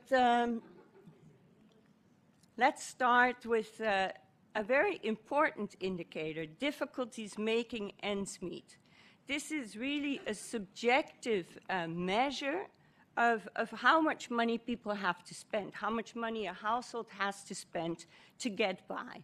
And so what you see in the figure is the percentage of respondents in the EU that report that their household has difficulties making ends meet with the money that it receives each month. And what you can see is that respondents with disabilities more often report that their household has difficulties, irrespective of age, irrespective of education. But there are very clear differences. So what we see, for instance, very clearly, is that the gap is very large when we look at the employment factor. So you can see that when people are not in work, they are much more likely to live in a household with difficulties making ends meet, and when you then have a disability, that difference is even larger. And it's also interesting for you to note that our survey finds that in Ireland, the gap between people with and without disabilities that report difficulties making ends meet is larger than it is on average in the European Union. So next, we're looking at life satisfaction. So this is a very good summary indicator of quality of life. So how happy are you, all things considered, with your life? And again, we see that if a household has difficulties making ends meet, it strongly influences how people feel about their life satisfaction. And we see the lowest score for people with disabilities that have difficulties making ends meet. However, it shows you also that the next highest score is when people don't have disabilities and they have difficulties making ends meet. And why am I saying that? Because it shows that income matters, and income is very often gained through employment. That's why it's so important to have measures in place that allow people to participate in the labor market. But it's not only about work, it's also about participating, being included in society. So that's another very important measure of quality of life, and what I'm showing here is a proxy for that, and that is feeling lonely. So the proportion of respondents that feel lonely is what you can see here, and you can see that when people have a disability and they live in a household with difficulties making ends meet, more than half report feeling lonely. And again, I wanted to highlight that the gap in Ireland is actually higher in the EU than it is on average, than it is in the EU. Then the third indicator is optimism about the future, and I think by now it comes as no surprise to you that we see that respondents with disabilities are far less likely to feel optimistic. I now move briefly to another topic that you are also discussing today, and that is the cost of disability. We have a question on our survey that looks at unmet medical needs. And what we see here is that 40% on average in the EU of persons with disabilities report having unmet medical needs. This is much higher than when people don't have disabilities. And again, it's important to note that the gap is higher, even higher in Ireland. But what I also, again, am going to say, I'm sorry to be so repetitive, but that when you live in a household that has difficulties making ends meet, and you have a disability, you are twice as likely to have unmet medical needs. So what are some of these reasons behind having unmet medical needs? We asked this, and we found that for 56% of respondents with disabilities, they said they simply couldn't afford the care. That's a very stark figure. Of course, there are other issues that matter, and there are issues that also affect people without disabilities, waiting lists, not being able to get an appointment when you need it. But overall, I think we can conclude that the situation for persons with disabilities is more difficult, particularly when they live in a household that has difficulties making ends meet. That is very much what I wanted to share with you. Eurofound has carried out various studies on the living and working conditions of persons with disabilities. There are lots of reports out there that I welcome you to ask me about, or I'm happy to send you copies, or you can find them online. What I wanted to say to you is that we have just embarked on a new study, and this study will provide very fresh updates on the social and employment situation across the EU. And one of the things we will study more in depth, and I also think that's of relevance in the discussion today, is the role of reasonable accommodation. So on that note, thank you very much. And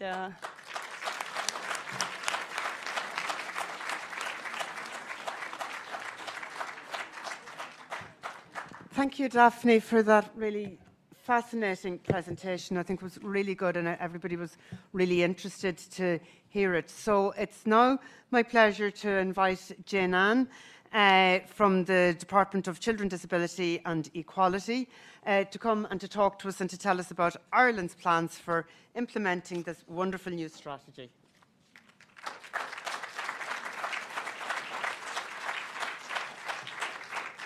Thanks very much. Can everybody hear me? I'm softly spoken. Okay, good. So I lead the Disability Equality Policy Unit, and as Emer has said, we act as the coordinators for the National Human Rights Strategy for Disabled People. We also do some other things as well. We're responsible for coordination of the Autism Innovation Strategy, EU and UN engagement, including the disability aspects of the EU presidency, assisted decision-making legislation, and the Disability Act and the Irish Sign Language Act. So we've a lot going on. The focus really since the strategy launched has been around setting up the structures of the strategy. It's a big strategy. There's a lot of work to be done just on getting things up and running. So things that we've worked on have been publication of the first programme plans of action. So those are going to be renewed every 2 years. So every 2 years there'll be new programme plans of action under the strategy. They're going to be where departments will say the things that they're going to do under the strategy. It gives a bit more information than just what's in the strategy document. We've been working with departments on the formation of the pillar groups. The strategy has 5 pillars. They're really the cornerstones of the strategy. They're education, employment, independent living, health and well-being, and transport. And the departments that contribute there all come together under these sort of pillar formations. A really big important piece that we have done is establish the disabled persons organisations representatives. So they were appointed by Minister Norma Foley to the DPO group. They now have a chair and a vice chair, and they will engage with all of the departments in the pillars, and they are going to be the voice of the disabled persons organisations in how the strategy is implemented. I'll talk a little bit about how important the role of disabled people were in developing the strategy. Other things that we've been setting up, and it was very interesting to hear the presentation there, because there is a research and data group under the National Disability Authority to bring together all the different bits of research and data to help departments understand what they need to work on. Maybe they don't have that information themselves, so they have somewhere to come and get it. And there's also a data and evidence working group, and they're going to look at how the strategy is going to be measured, really. Like, how do we see how progress is going? Because there's a difference between a strategy having 57 actions and you tick a box and say, well, that action's done. But you need to also look at what did that change? What difference has that made for disabled people? And that's the really crucial bit about this strategy. So the strategy was co-created with disabled persons groups and the wider public. It was informed by a very, very extensive consultation process. And if you see the strategy, that's all laid out there, but I'll just outline some of it. There were 484 responses to a national survey. There were 85 written submissions. I think there was 5 public consultation events. There were 34 focus groups. So there was a huge bit of work just to think about what the priorities of the strategy should be and how the strategy should operate.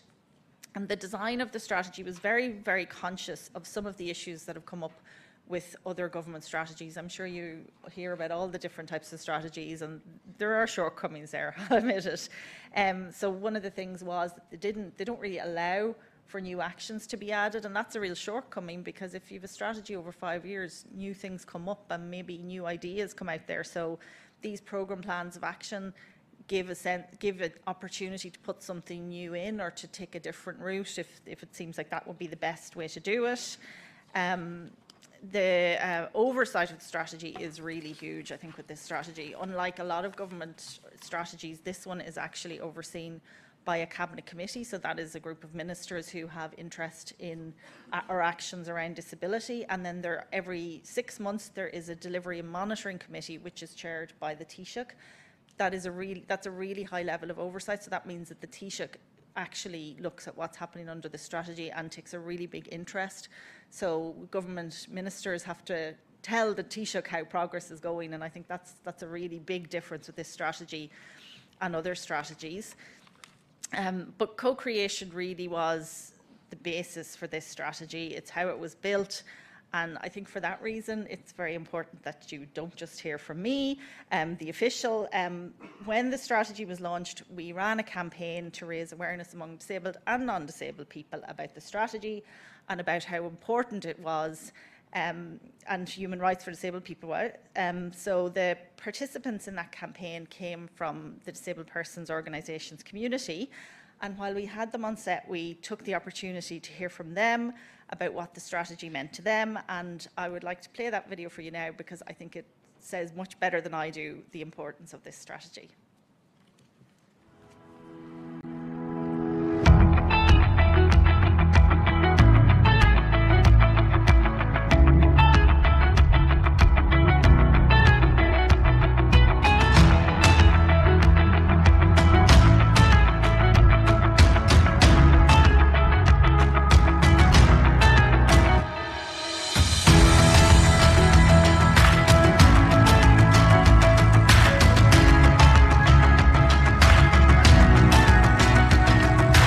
More compassion and just take time to get to know someone before judging them for their condition. Without compassion, what is anybody? They shouldn't be censored just because of their disability. Treat us like human beings.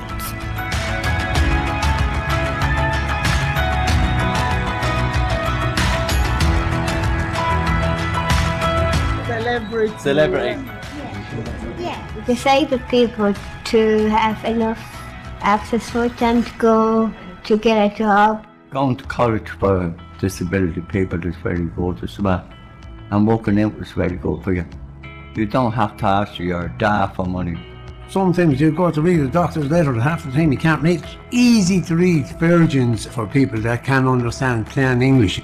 Like the footpaths, the way they are now at the moment, they're breaking up, and it's not safe enough for people like myself.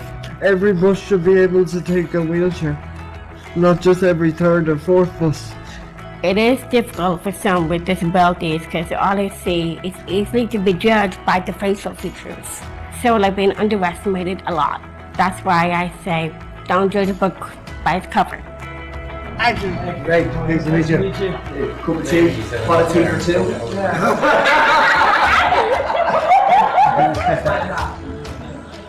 Get myself out the house, to meeting people. It should start from a young age, really, I think. Education on disability should start in primary school. It's amazing what people can do if they're putting their mind and everything to it. In government, if they really want to do right by people, they should do the right thing by everybody. Who's the teacher? Like head down. Original Madonna. Yes. I'd seen me one before, but they didn't think it was that smart. Nice to meet you. How are you? Do you want to take a seat here for now anyway? No. Yeah. Awesome. Look at that. Oh my God, wow. strongest man. We're all going to have to adapt with the times and pull together with what's thrown at us. But if we don't have legislations in there to help us do that, who's going to bother to help us? Of course, I'm doing really well myself, but I'd like to see more of that. But I think there should be more inclusive in those and all or any kind in politics.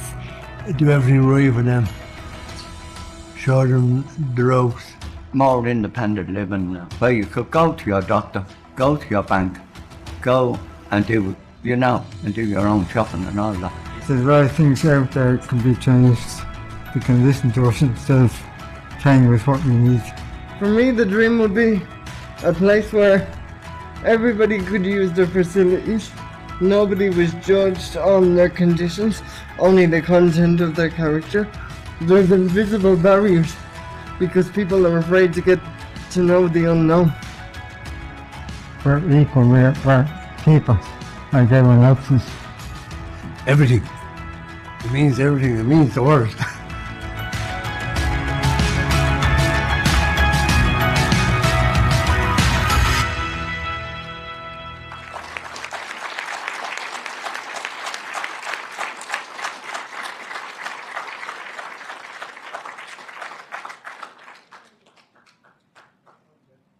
Thanks very much, Jenan. Yeah, I think that really did capture the essence of what strategy is about and what it hopes to do, and we look forward to working with you towards its implementation over the coming years. Our third speaker is Dr. Austin O'Carroll. Austin, I'm delighted that you're able to join us. You're welcome to stay there or come to the podium. I don't think you're going to present, but yeah, you can come to the podium. Austin, as I mentioned, is a GP, a disability rights campaigner, and somebody who sailed and represented Ireland in the Paralympics. So a man of many talents and somebody who's inspired a lot of people.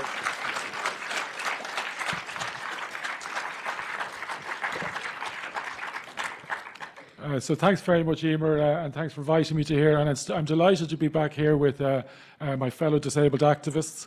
I was involved very much in the disability rights movement with the Forum of People with Disabilities in the 1990s. I've since gone more involved with the rights of people experiencing homelessness and other groups on the margins, such as migrants, to access health services. Just one comment. Back in 1997, we were still talking about the exact same issues you are talking about now. How do we make society accessible, about transport being accessible? That's 30 years ago, so it's a bit sad to see that we're still discussing the same things. I'm going to just talk briefly, because that's what I was told to do. So we live in a world that has been devised and created specifically for white, mainly middle class Irish people here in Ireland, and people who don't have disabilities, people who are not homeless, people who speak the English language.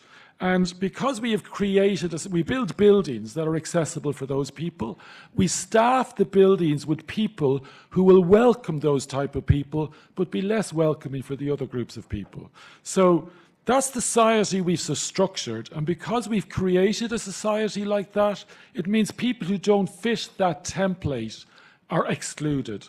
So therefore, people with disabilities end up being excluded. People experiencing homelessness, people who use drugs, people who are migrants end up being excluded. And one point about those people who the society has been devised for is they are the healthiest group of the society. So in our health service is no different. We have created a health service that is accessible for white, middle-class Irish people who speak English, and they're the healthiest group. There's a famous law in medicine called the Tudor-Hart inverse care law that says the need for services is inversely proportional to the provision of services. Put more simply, it means people who most need health services are least likely to get them. And that's what happens when you create a health service for the healthiest group of people. It means that people who are such as people with disabilities end up getting excluded. People with disabilities have significantly worse health, and it isn't just because of the disability, it's because of the social impact of the disability. Some groups of people with disability have a life expectancy 20 years less than the general population. We know that they have higher rates of chronic disease. They've twice the rates of chronic disease such as obesity, cardiovascular disease, diabetes, stroke. We know that their mental health, they've much more mental health problems. We know that people with disabilities have depression 3 times the rates of the general population. So we know that not only are they actually unhealthier, but because disability means you're more likely to be poor, because it's a higher rate of poverty amongst people with disability. And poverty itself is associated with poor health. So therefore, you have a double whammy. And this gets even worse, because if you're disabled, you're more likely to be poor. But also, if you're born into poverty, you're more likely to be disabled. So you have all these complex things driving people towards poorer health. And when I say poorer health, it isn't just because you have a disability that causes you to have a higher rate of cardiovascular disease. It's because you haven't got the access to the preventative services. It's because you haven't got access to exercise services to prevent you. It's because you find it harder to access a good diet. So it isn't just the disability, it's the social forces around the disability that cause this. A lot of the work I've done in my career is about barriers to care, and I did it originally with people with disabilities, and I've since done it with people who are marginalised, such as people experiencing homelessness. So let's go to that thing. The healthiest group of people are the ones who get the best health service. Why do the people who have the worst health indices have the worst health service? And it's because they have so many barriers. And the barriers I've always learned about are physical barriers. For people experiencing homelessness, distance is a physical barrier. For people with disabilities, distance is a physical barrier. Building steps is a physical barrier. You know, we know about the physical and accessibility issues for people with disabilities. Then there's administrative barriers. I've said, if you don't want someone who is homeless or someone who has a disability not to use your service, get them to fill a form in. And if you really don't want them to use your service, make that form as complex as possible. So, have you seen the medical card form? You know, what about people with dyslexia? What about people who have poor reading and poor literacy skills? What about people with learning difficulties? We create these administrative barriers. Then you have these barriers about having to make appointments, and then you have to confirm you want to keep the appointment. And people who haven't got disabilities, they're more able to navigate these systems. These systems end up excluding more and more people with disabilities. Then you have communicative barriers. What about people who have speech difficulties, who have hearing difficulties, who have sight difficulties, the huge communicative barriers that exist in the health system? And then you've got probably one of the most profound barriers of all, that's attitudinal barriers. I mean, this exists for people experiencing homelessness, for people who use drugs, and it exists for people with disabilities. Then I probably think the worst barrier of all is what I call internalized barriers. So I often, for example, I said I work in homelessness. I often have doctors who come to me and say, oh, we don't exclude people who are homeless at all, but they just never come to our surgery. Now, that makes me realize that they are so effective in excluding the people experiencing homelessness that everyone knows not to go to that surgery. Okay, that's the internalized barrier. You've internalized, if I go to that service, they're going to treat me badly, they're going to stigmatize me, they're inaccessible. That's the internalized barriers. And it's the most powerful barrier of all. So that's why when we're talking about making a health service inclusive, it's not just about removing the barriers. It's not just about making, taking away, giving ramps. It's not just about having interpretive services. It's about showing that your service wants to have people with disabilities. So, for example, that includes having people with disabilities as reception staff, as nurses, as doctors, so that we feel equal. Same as people who are from different races, they want to see that when they walk in, it's not all white people who are facing them. So we need to be included in the workforces that are serving us. So we say, this is our space. Often what happens is you go to a doctor's and it doesn't feel like our space because we have all these barriers and we get a message that this is not for us. So it means going beyond all those particular barriers. I want to come to extra costs of disability. I don't like that term, extra costs of disability. Firstly, I don't like it because it makes me sound like I'm a very costly person. Okay? Secondly, we live in a neoliberal society which is always trying to drop costs and reduce costs. Every time I actually make it when I submit a bid for a new service, I always have to make two arguments. So if I make a bid for a service for people experiencing homelessness, I say, this service will make a difference to the health of people experiencing homelessness, so it is the right thing to do. But in our neoliberal age, I have to have a second argument which says, oh, by the way, it will save costs as well. Because in this neoliberal society, everything is about efficiency and saving costs. So I firstly don't want to be seen as a costly person because that'll see me as affecting the efficiency of the system. But secondly, they're not extra costs. They are actually what I call inclusion costs. If you wanted to develop a service that is accessible for everyone and not just for white middle-class Irish non-disabled people, then you have to pay the costs of inclusion. So they're not extra costs, they're the costs of inclusion. And we need to get someone out to identify, because we all, people with disabilities, know what those extra costs of inclusion are, and we know that people aren't paying them. So I'll finish now and say thank you very much.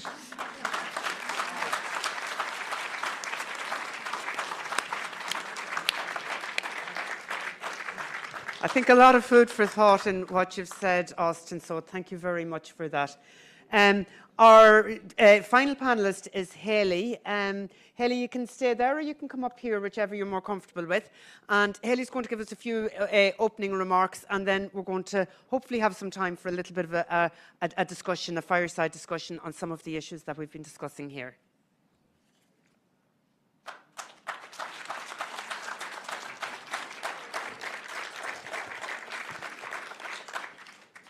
So first, I want to thank everybody for being here today, and I want to thank you for inviting me to the panel. I'm very excited to be invited to the panel discussions. Everyone has such a career underneath their belt. But I'm here to speak about kind of my background and what I've done as vice chairperson and all the work that we've done. So first of all, if you don't know me, my name is Hayley Keogh, and I'm currently a student in the National Learning Network, and I live with multiple lifelong conditions. So I dropped out of school in my 5th year due to a very kind of abusive home life, and my brain just went. Brain fog happened. I couldn't memorize. At the time, there was no continuous assessment in school, so it was all memorization, and I wasn't able to do that, so I dropped out. And luckily, I went to Outreach then. It took a couple of years to get back on track with the education, but when I was in Outreach, that's when I really started my advocacy journey. I was on the student council, one of only 2 members of the student council, but I was advocating for a lot of students who came in, behavioural issues, walking people through the student handbook, making sure people understood what they needed to do while they were in there. And I ran a lot of events as well, so a big one would be that we ran events for the funding of defibrillators around the town, and we ended up getting 9 of those. So that was a big advocating point for people who, well, not for everybody. Anybody can get a heart condition at any point in their lives. So that was really good for the town. And then I came to NLN. After completing a level 6, my health went backwards, and I came to NLN to do a level 3. And at the time, I thought, okay, I'm after going back here. I couldn't keep up with the fatigue. I couldn't participate in social activities. I lost a lot of friends at that time. So I felt, okay, I'm starting all over. But it was one of the best decisions I had ever made. I started off in Fresh Start, and that really did give me a fresh start. I was able to build up the stamina I needed to fight against my symptoms. I had staff members who were so lovely to me. And during that time, my instructor actually informed me of the National Advocacy Committee. At the time, I went forward for the local advocacy committee because I was on the student council before. So I said, okay, I can do this. But when I was introduced to the concept of the National Advocacy Committee and I was told to go forward for it, I didn't want to. I thought, okay, well, no, I don't have the expertise here. I shouldn't be someone's voice. I can't be responsible for all these people. But, you know, they talked to me and they said, no, we think you're a good person for it. So I went forward. And I later became vice chairperson, and I've been vice chairperson for 2 years, and I've been incredibly honoured for the students that have put their trust in me and for the amount of opportunities that I got through this role. So some of the work that we've done over the years would be going to Leinster House. We put together our pre-budget submission, which you heard about today.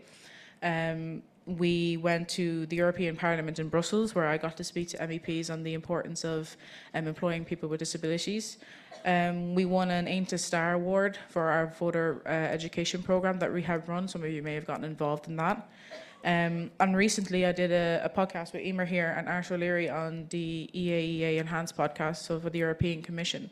And I kind of spoke about the importance of policy decisions on the voice of the learner.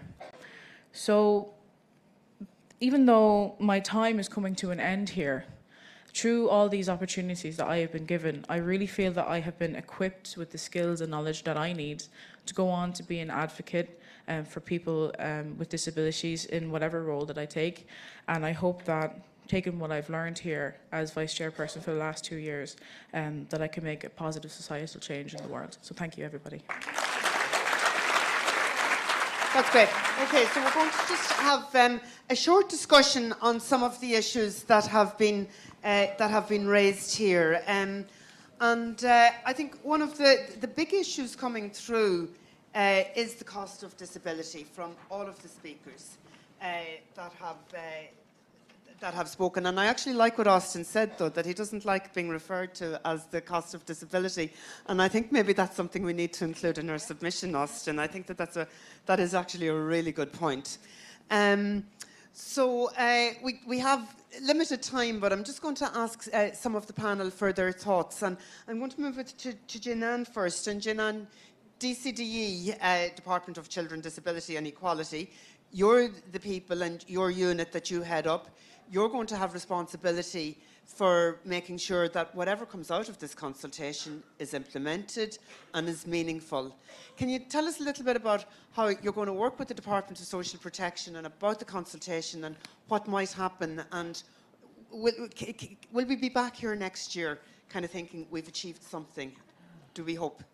Do we dare to hope? Okay, so it's not strictly me that would be implementing. So it is the strategy mainstreams concerns across government. So other government departments have responsibility too. It's not that my unit has responsibility for the implementation of this, the other government departments do.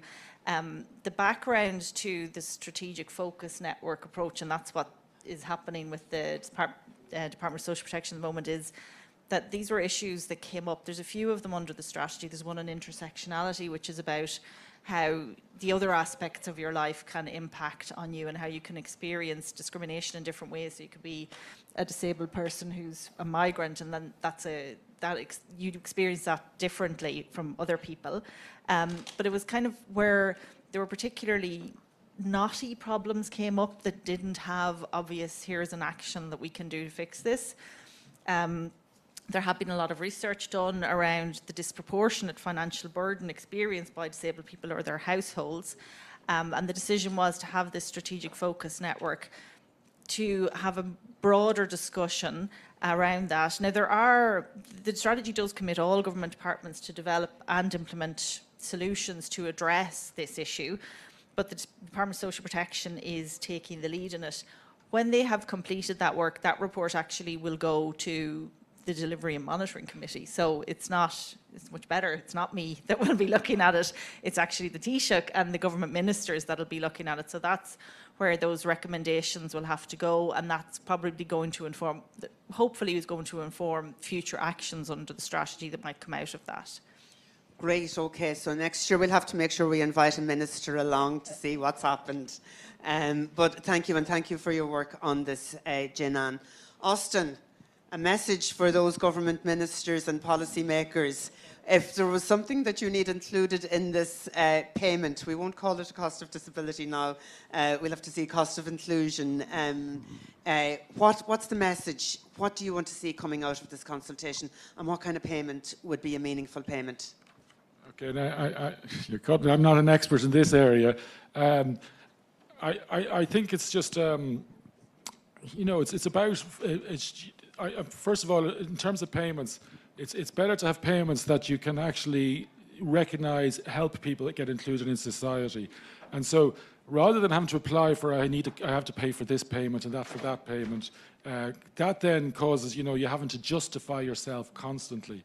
So to me is to find some form of payment that actually captures all the costs. So that's my approach. Now, again, I said I'm not an expert in the area, but that's I've always found that when I see, you have to apply for heating allowance, you have to apply for travel allowance, all those things are important, but rather than having to apply for them individually, is to have that package approach that recognise the complete inclusion costs. So I do favour that term, inclusion costs, because in other words, for me to, so if I have to get clothes adjusted all the time, that's the inclusion cost for being able to appear clothed in public, so.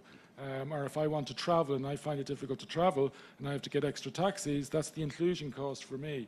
So it's to find some package that you don't have to apply for them all individually. I don't know if that makes sense. Actually, that's a...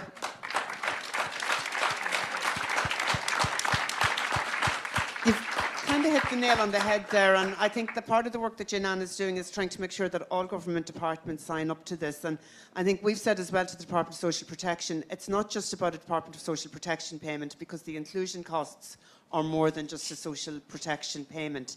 And I think that's something that is important. And Hayley, I think that your experience and the National Advocacy Committee and talking to the students here and the work that you have done, that would really would really speak to that about an inclusion cost, about people being able to afford to take their place and to live independently and to participate in society and community. Yeah, so from discussing with the students in my centre and for the monthly meetings at the NAC meeting, there are many different costs when it comes to disability. So a lot of these would be essential. So like home heating, the higher electricity bills that we have. Some people need specialised food and supplements. Some people need to pay out of pocket for professionals for the health. And then again, transportation. Transportation would be a big issue. If you can't afford transport to and from appointments, your health gets worse, you leave it longer. And then there's a lot of hidden healthcare costs, which we will probably touch upon later. So from my own experience with living with fibromyalgia, borderline personality, and sinus tachycardia, all these things come at a cost, And when you're on disability payments, you're living on fixed income. So, if your health goes down or you need to change your meds up or, you need to go and go to Dublin and, travel there, it all builds up, And sometimes like I know for me in my personal experience, I have to go to the St. Vincent's up in Dublin, and there's a long walk between the station and where that hospital is. And I do the walk because I can't afford the taxis, but by the time I get there, I'm not in a good way. So again, a lot of people said at the beginning of the year, I know we campaigned for this and we didn't get what we wanted, but we got a €10 increase. And a lot of people said that didn't cover anything. And my own personal experience, I live in council accommodation, so whenever we get a rise in social payments, that immediately goes to the council. So they raised it by €7.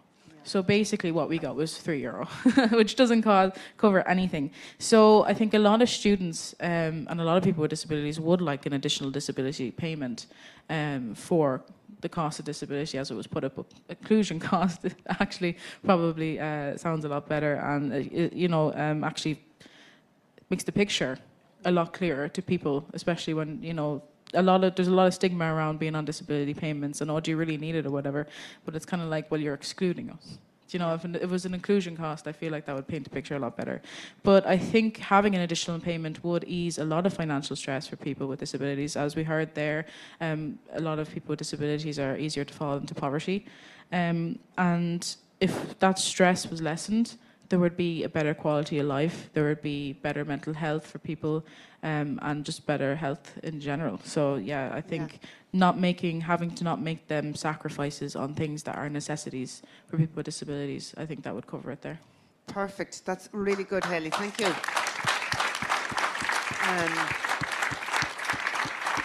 Well said, and you're definitely speaking for the room here. Daphne, just going on then from what Hayley has said, but the cost of disability, it's an issue in every single EU country. We've just seen that from your presentation. People are finding people with disabilities have more difficulty making ends meet than people who don't have a disability. Just any further comments or thoughts on your research or on this conversation? I have a mic. Yes, I mean, first of all, I think it's so helpful and insightful to listen to everyone. It's so true that it remains a problem across the EU, and I think most EU countries are also sort of liberal societies with these same problems. A few of the things that came to mind and that struck me is that and I'm not a native English speaker, so it might have to do with that, but even the word inclusion cost, to me, still has a slight negative connotation, because there's that cost, as if it costs to be included in society. So I don't know if inclusion right or something of that order is better, but we, and all European societies need to do that, is make sure that we look at people's rights. So it is a right to participate fully in society. It's under the UN CRPD, and all EU member states have signed up to it, and yet we don't manage to do it. And I think part of the reason is how you explained very well, is that our societies are set up for specific groups. So that's one thing. Then on a more positive note, looking at Ireland, I think it's great that you're now providing that oversight. So making sure that it's not so fragmented is very important. So if you look at countries that are doing a little bit better, you tend to see that there's less fragmentation in the way it's organized. So it's great to see that.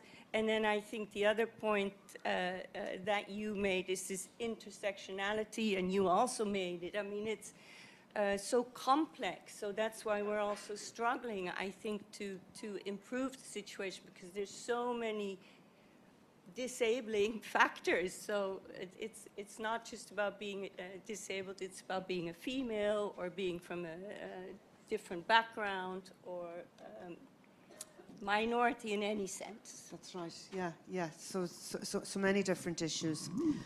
And one of the issues that came up, and indeed, Daphne, you alluded to it earlier as well, is the hidden healthcare costs. And just a very recent example of this, and one that's come up from quite a few of our services, is the idea of the new blister packs in pharmacies, where people can end up having to pay. Like, we've had reports of one service reporting that some of the people there are having to pay up to €85 per month for the blister pack services.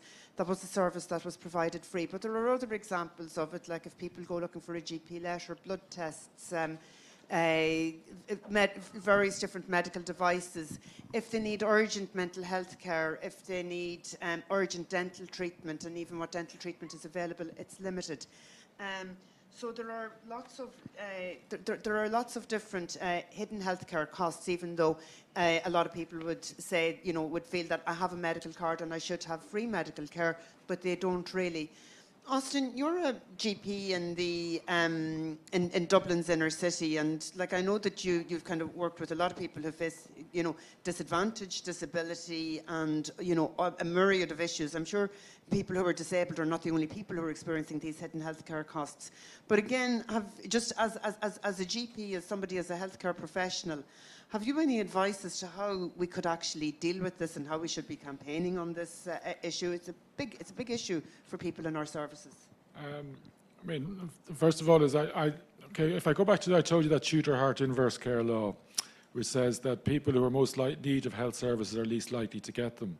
Tudor-Hart had a second part to that law, which is the more you expose healthcare to the market, the worse this will get. So in other words, the more you privatise medicine, this will actually get worse. And I think things like you've seen GPs charge medical card patients for blood tests. We don't in our practice. I think it's totally wrong that they do. But you're seeing more and more costs that are put forward, and I think that's because of the privatisation. Our present government believes in privatisation, and you're seeing more and more. In the UK, the NHS has been decimated by privatisation. So I think there's greater forces causing these hidden costs to emerge. Now, at the same time, I think we can do something about it because it still is policy. You can still get the government to say that GPs shouldn't be charging anyone who's on the medical card. That's wrong.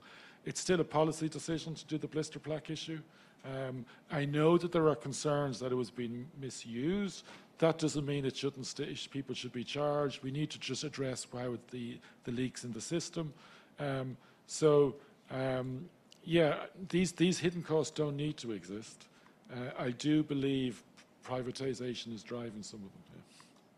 Yeah. And it's actually a big issue, I think, for a Section 39 organisation as well, like rehab as well, and it's something that we've been looking at. Like, it's not just privatisation of medical services, there's a lot going on with the privatisation of disability services as well. Hayley. Yeah, so speaking on behalf of myself and students, unexpected expenses are like a huge stressor for people. I know in our pre-budget submission we did over 50 focus groups and 80% of students said that they were in receipt of a medical card. However, many were surprised by the additional costs that they needed to pay for even though they had the medical card. So some of these would be prescription changes. Again, you mentioned medical certs, sick certs, letters, health reports, dental charges, and you touched on again being charged for GP bloods. Technically, it was in the news recently that if it's a routine blood, you shouldn't be charged for it at all. So if you need to have your blood checked routinely, you shouldn't be charged. Yet a lot of people don't know that. A lot of people are continuing to pay it.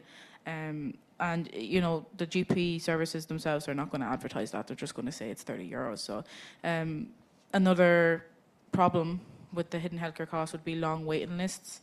People could be waiting over 2 years. I know in the news as well, the scoliosis waiting list is a huge thing, and you can see that families are being just torn apart by these waiting lists, and it can be life or death for some people. So for people with disabilities, they have to maybe rely on loans, rely on family members, and they have to go privatised. It costs a lot of money, and then you have to pay this money back. Like sometimes you might get a handout from family, they might not expect it back, but if it's a consistent issue that you have to keep going, you know, you're going to be expected to pay this back at some stage, and you're on a fixed limited income. You know, you don't have the money to be paying this back, so that's just a huge stressor which will make your health worse. Yeah.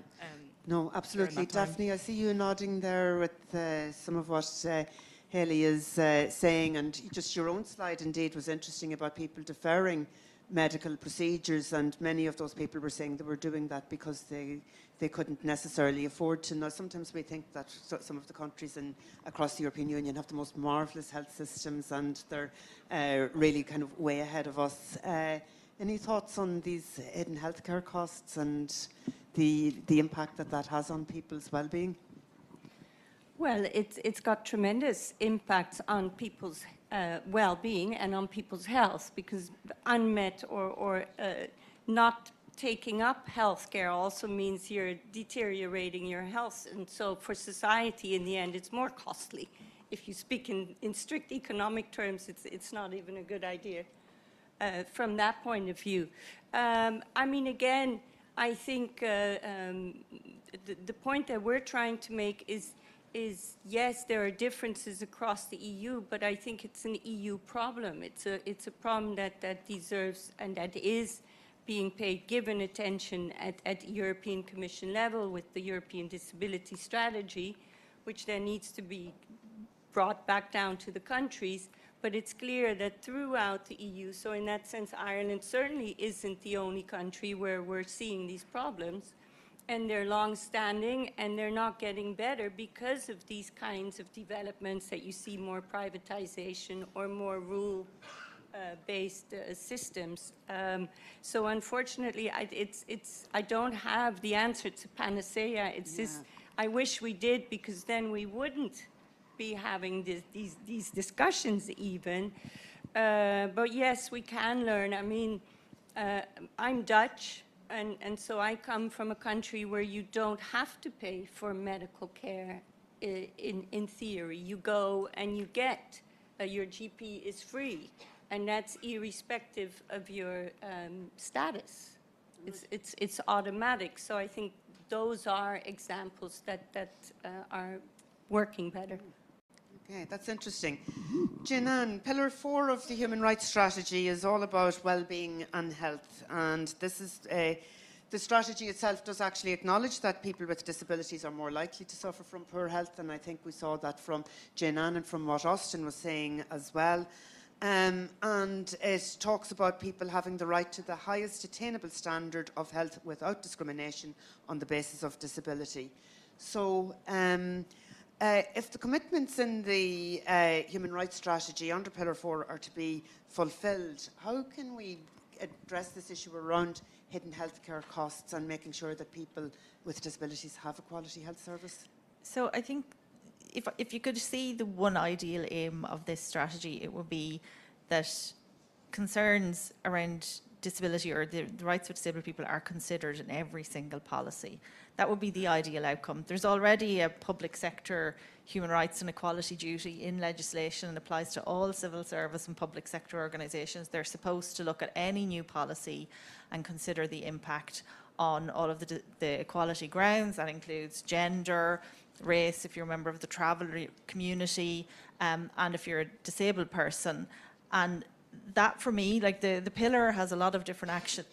It actually, in some ways, is positive because it includes things that aren't specifically for disabled people, where they're committing for broader policies, and disabled people will be specifically included in that. But I think that's a really big hurdle to get over, because for that to really meaningfully happen would be if you're bringing out a new policy like this with blister packs, that would really consider what the impacts will be on everybody, but particularly on disabled people. I think that would be a really big achievement of this strategy, if we could just change the mindsets there.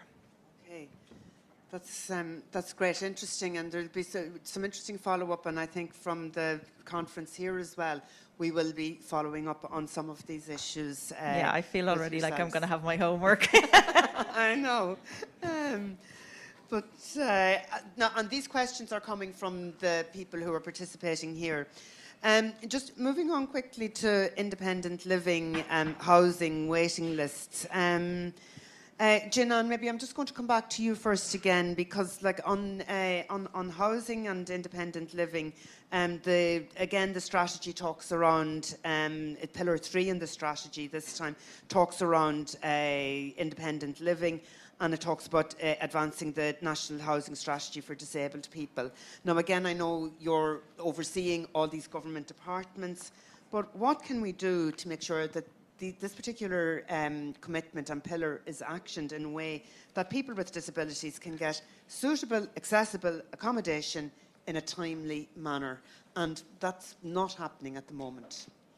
Yeah, and it's a very big challenge, and there actually are some aspects of that pillar that do fall under our department, because we do work around things like, universal design. That's the National Disability Authority, and that would mean that social housing should be designed in a way that it's accessible for everyone, that you don't have specific accessible social housing. That would make a huge difference if every single apartment in the country was built in universal design principles. That would open things up. There is a huge issue around access to accommodation more generally. Unfortunately, it's not specific to disabled people. It's a big crisis in the country, but we will be working with the Department of Housing to really try and see how that strategy can be advanced, to see what changes can be made in terms of policy of colleagues who work around residential care, so that the decongregation bit as well, so people can live independent lives out in the community. And a really fundamental pillar of that is that they have somewhere to live and that it's suitable for them. It's where they want to live, it's near services. It is a big challenge, but it is one that my own department is very focused on. No, and I have heard the Assistant Secretary in the department, Colin McConnell, speak about this as well at FedVol meetings. It is a big challenge, though, and I think Austin, as somebody who is a GP in the inner city, and I know I know very well the experience that you have, kind of trying to work with people and support them in their housing needs and find suitable housing for them. But I think maybe just the people who come to you as well who have a disability, are probably further challenged. Can you just tell us a little bit about, you know, your experience as a GP in Dublin, and about what you think local authorities and government should be doing to have more accessible housing and that people can live independently? I suppose I'm going to combine two sets of experience I have. One is the experience as a person with a disability who was involved, who worked with many people from the independent living movement. And the second is, as I said, I work with people experiencing homelessness and also with Housing First, which is about beating people who are long-term homeless into housing. And both these things, both of these movements have confirmed what we all probably should have known ages ago, is that having your own house transforms your life. It really, people, it isn't just about having your own space. It's about having your own space away from your family, your parents, your ability to have a social life, to bring friends back, to have a sex life, to have, it's about, it just transforms people's lives.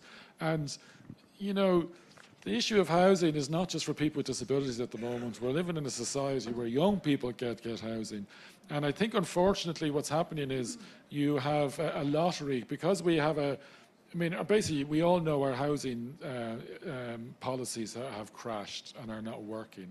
And so people with disabilities need appropriate housing. So do children who are in homelessness. So do people who are in long-term homelessness. So do people who are living in poverty, living in crowded accommodation. So you have all these competing people looking for a really small thing of housing. I do believe it's going to be really difficult to solve it for independent living till you solve the bigger, wider crisis. And I think, my own belief is we're relying on the private market to solve the housing crisis for the last 20 years. And over those 20 years, since we lost our capacity to build properties, it's just got worse and worse and worse. Obviously, that's a political perspective. But, I just go back to the point, everyone knows having your own place makes a difference to your life. So independent living movement is independent living housing is absolutely critical, and we have to keep the pressure on, but we also need to keep the pressure on to solve the housing crisis in general. Thank you. Well said. Second, yeah. And on that, Austin, our own Director of Care there, Grania Fogarty, was actually before an Oireachtas committee on living conditions for people with disabilities, and talking about the issues that you mentioned and that Jane mentioned around decongregation and all of those issues, and the need and the right to live independently and universal design. Hayley, have you something that you would like to add to the discussion around? I just want to say that independent living is a common goal of many of our students. And a lot of people could live independently if only they had some home help, 1 or 2 hours in the day. But the home help and hours are becoming increasingly more difficult to access. And then for a lot of people, it just wouldn't be possible on the fixed income to pay for both food, bills, heating, and the rent on top of that. I agree that we're relying too much on the privatisation of our building of our homes, and that government policy is failing. A lot of people are angry at government over this, not just people with disabilities, but across the board. A lot of people would like to see. I know the housing being built, and they're all accessible and they all follow the same scheme would be great to see, but it's not happening. So people would like to see kind of like more residential places built up, not just for people with all disabilities, and have a sense of community. A lot of people are reliant on their families or living at home, or especially in rural areas as well. There's a big isolation there. And if we had more kind of like communities where people with disabilities were able to interact and live their lives freely, and on social housing as well at lower rent rates, I think that would be very beneficial. But unfortunately, we won't have that anytime soon. Yeah, indeed. Daphne, is there anything that you'd like to add from kind of an EU perspective? Is there anything that we could or should be learning from any of the aspects of your research?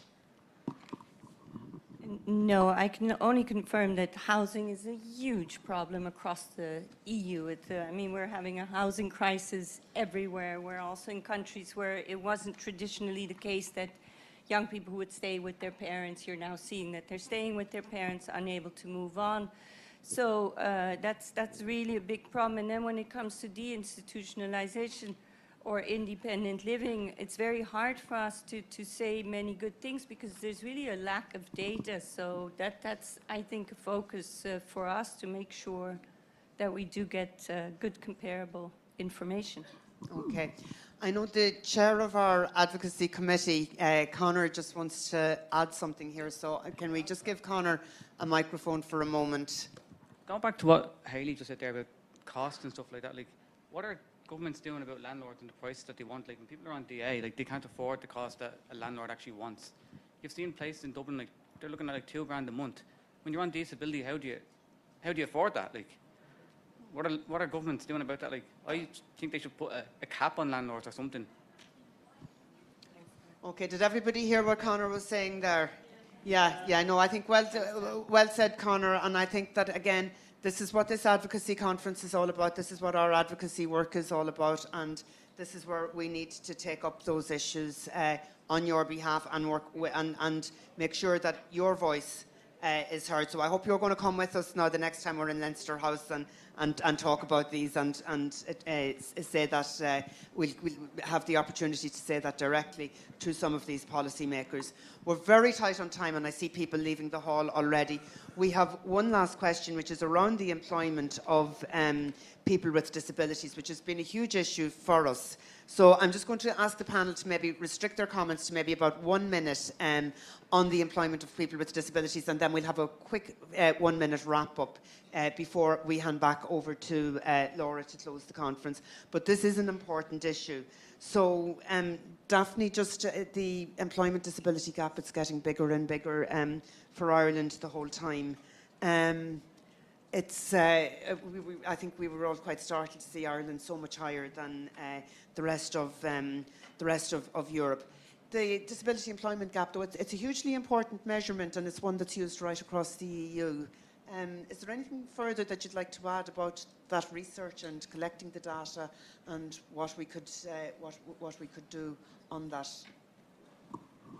Well, I just wanted to maybe advertise a little bit our own forthcoming research. So we're going to be looking much more into what's behind it because it's easy to present sort of the bad news and to say this is what the figures are, and it's much more interesting for you all to hear what the solutions could be.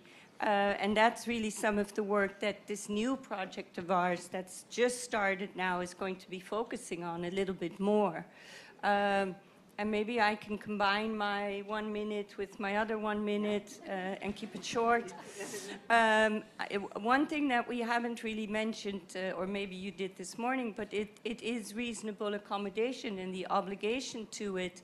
And that's one of the areas that we're also going to be studying in more detail. But what we know from previous research is that people aren't aware of it. So neither employers nor the recipients themselves or the people that have the right to it, nor government. So I think it's really important that there's increased awareness of this obligation, because ultimately my view, and it's a little bit of personal view, but it's also backed up by some of the figures that I've shared, is that it works to be in work. So it solves a lot of things. You not only do you get paid, but you're with other people, you learn new things, it's good for your social life, etc. And through this reasonable accommodation obligation, we can achieve much more than we think. And the research that we're going to be doing is the role of the social partners there. So also the trade unions. What can the trade unions do to help inform their constituencies of the rights? Yeah. Okay, that's an important piece. Jinan, moving on to you, just on the employment of people with disabilities, and I understand that, like, the proper social protection is keen, that this would be a priority of the Irish presidency as well. So maybe if you want to say something about what we can do about more people in employment, and maybe combine it with something around the Irish presidency and even your 1 minute, and sure. We'll wrap up. And I'll try to keep my speed low enough for the interpreters as well at the same time. So the strategy kind of takes a two-pronged approach to employment. It is a huge pillar, and it looks at, so the Department of Social Protection are looking at measures to support people into employment. That includes expanding existing schemes, looking at the issues around the interaction with benefits and how sometimes it can be a disincentive to employment if you think you're going to lose some of your income. None of us would sign up for that. And then the Department of Enterprise, Tourism and Employment are looking at trying to encourage more employers to be more open to employing people with disabilities. There's some really good examples out there. I think Mr. Price is a really good example around where they've taken an active policy of employment for people with disabilities. On the reasonable accommodation piece, there is currently an equality bill before the Oireachtas. Is being, I'm not sure what stage it's at now, but that does propose some strengthening of reasonable accommodation in Irish legislation.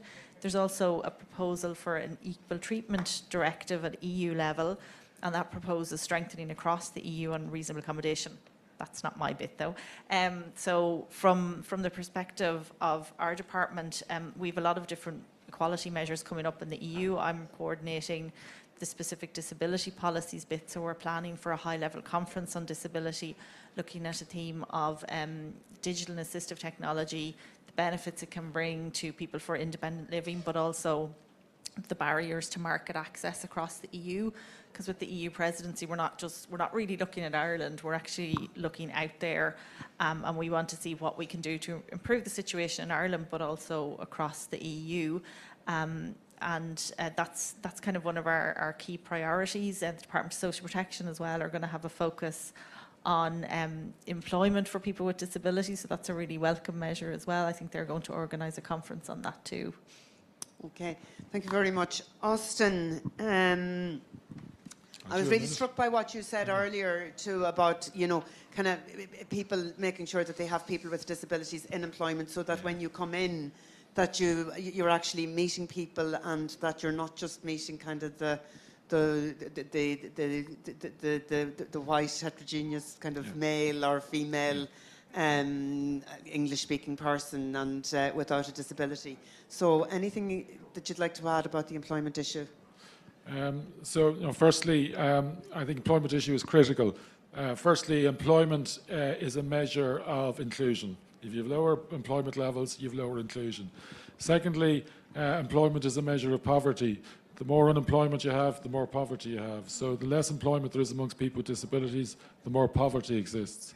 I think it's also about the inclusiveness of the places that you go to visit, just as I'm saying. So if you have less employment of people with disabilities, there's less of them you meet you go into an office space.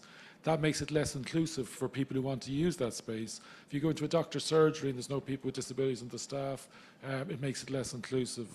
And then I suppose I'll go back to my economic one, is that, I do think we're in a more neoliberal world, and I think things are seen as costs and efficiencies. And when you think of reasonable accommodation, I think people are seeing that as a cost. And I think employers are somehow being inhibited. I mean, we need to transform, like women used to be seen as a cost because you went on maternity, okay?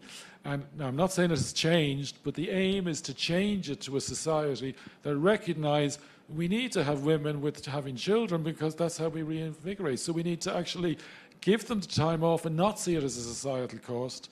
And the same, we somehow need to transform attitudes for employers, that this is about inclusion. Your role as an employer isn't about just making profit. It's also about somehow making society more inclusive. So I suspect that's the reason the reasonable accommodation isn't actually working. Yeah. Okay, thank you. And it's just interesting because the Department of Social Protection have introduced the Work and Access programme, and I understand that the take-up on that is not what it should be. So there is a lot more work that should be done on it, and kind of, again, the inclusion theme is important. Hayley. So I will echo off of that. Employers just aren't incentivised to take on people with disabilities because they do view it as an extra cost. When we went to the European Parliament in Brussels, we did speak to people from the European Commission and MEPs on this topic. Even the MEPs had issues with the disability payments and the kind of limitations it puts on people with disabilities, and also the wage subsidy scheme that we have here in Ireland.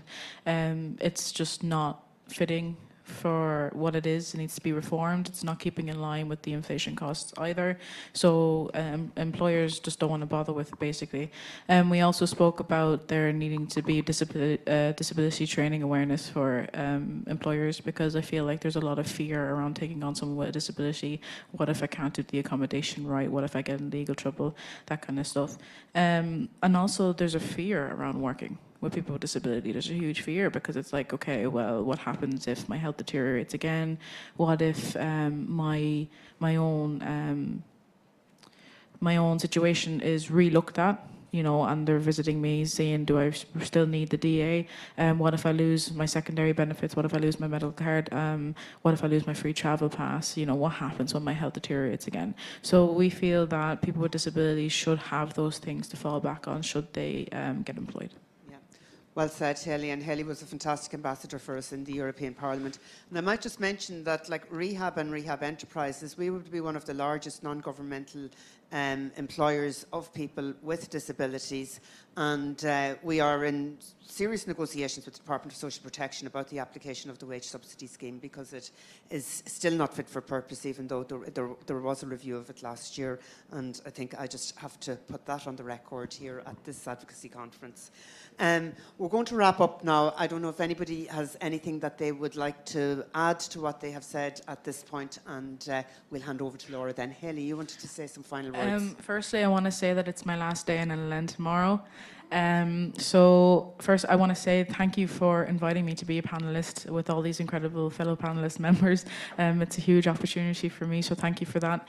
And I also want to thank the students for voting me in and trusting me to be their voice and to advocate for them. And finally, I want to thank all the staff at my centre personally, but I want to thank all this senior leadership team as well for their support.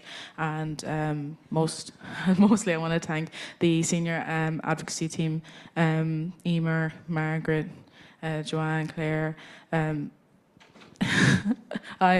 every one of you. Without you, I wouldn't have done such a job that I did. I wouldn't have felt so empowered and supportive, and I probably wouldn't have applied to college or thought that I could have a career in this. So big thank you to everyone here in the room today. Thanks, Haley. And Haley, I just want to add that you have done us proud as well. We're very, very proud of you today, and it's a brilliant way to have your last day with NLN, or your second last day. Does anybody else want to add anything? If not, Conor.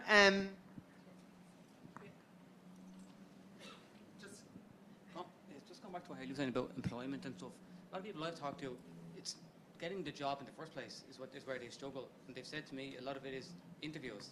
The way they do the traditional interview, a lot of people who have disabilities can't do it that way. So maybe there needs to be a change around that as well. Yeah. Okay. Some really good points there. Can I take that back? Yeah. Some really good points there, Conor, and we will definitely be coming back to you. You're staying on in the Advocacy Committee, and we'll be back to you as well about our pre-budget submission and making sure that all of those points are included. So it just remains for me to thank all of our panellists, and I'm going to hand over to Paul, who's going to just announce the final closing session. So thanks to... It's a great honour to work with the National Advocacy Committee for the past year, exactly, well, a year today. But not only Haley's leaving with us, I'm also leaving to Tullamore into childcare.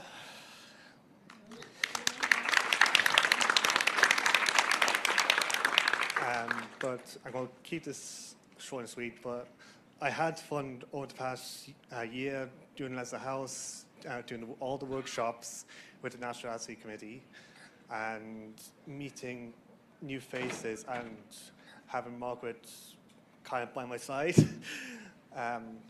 But it's fun and a very honoured opportunity. And at first I was nervous, but it was fun. Now I'm going to hand over to Laura, our CEO, and thank you very much.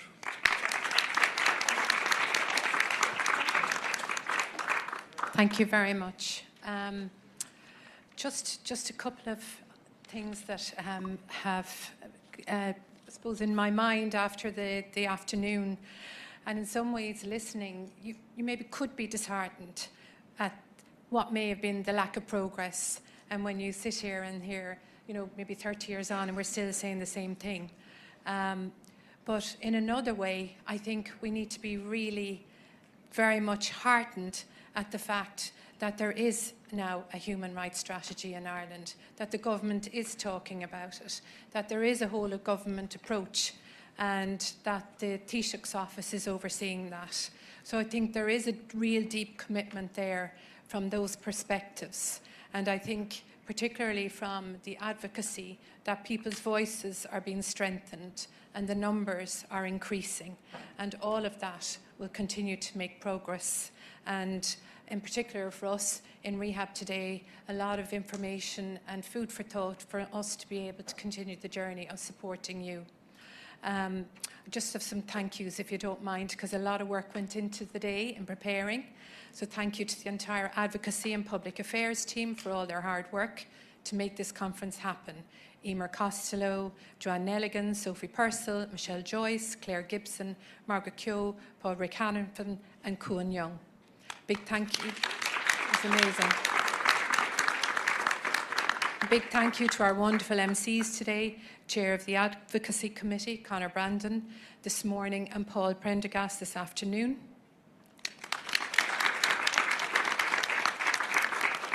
Thank you to Dermot Murphy, the National Advocacy Committee, Shannon, our brilliant panel for their insight, including disability rights campaigner Dr. Austin O'Carroll, Jane Ann Duffy, Head of the Department of Children, Disability and Equality in the Disability Unit, Eurofund's Senior Research Manager, Daphne Orant, and Disability Advocate Hayley Keogh, Vice Chairperson of Rehab's National Advocacy Committee. And Hayley, thank you. You're amazing and an inspiration, and I wish you all the best in your new adventures. Thank you also to our colleagues across the organisation who supported our delegates in attending today, and those who volunteered to help the conference run smoothly. And thank you to all our wonderful advocates for attending and for all your hard work and for being brave enough to put yourself forward for election. Congratulations again to our newly elected committee members, and I really look forward to working with you over the next year. Thanks to my colleagues in the senior leadership team for taking part in the question and answer session, the staff and the team here at the Gibson Hotel, and thank you to Ciara Heffernan and Edel O'Connor for our comms team, and thank you everybody and safe home.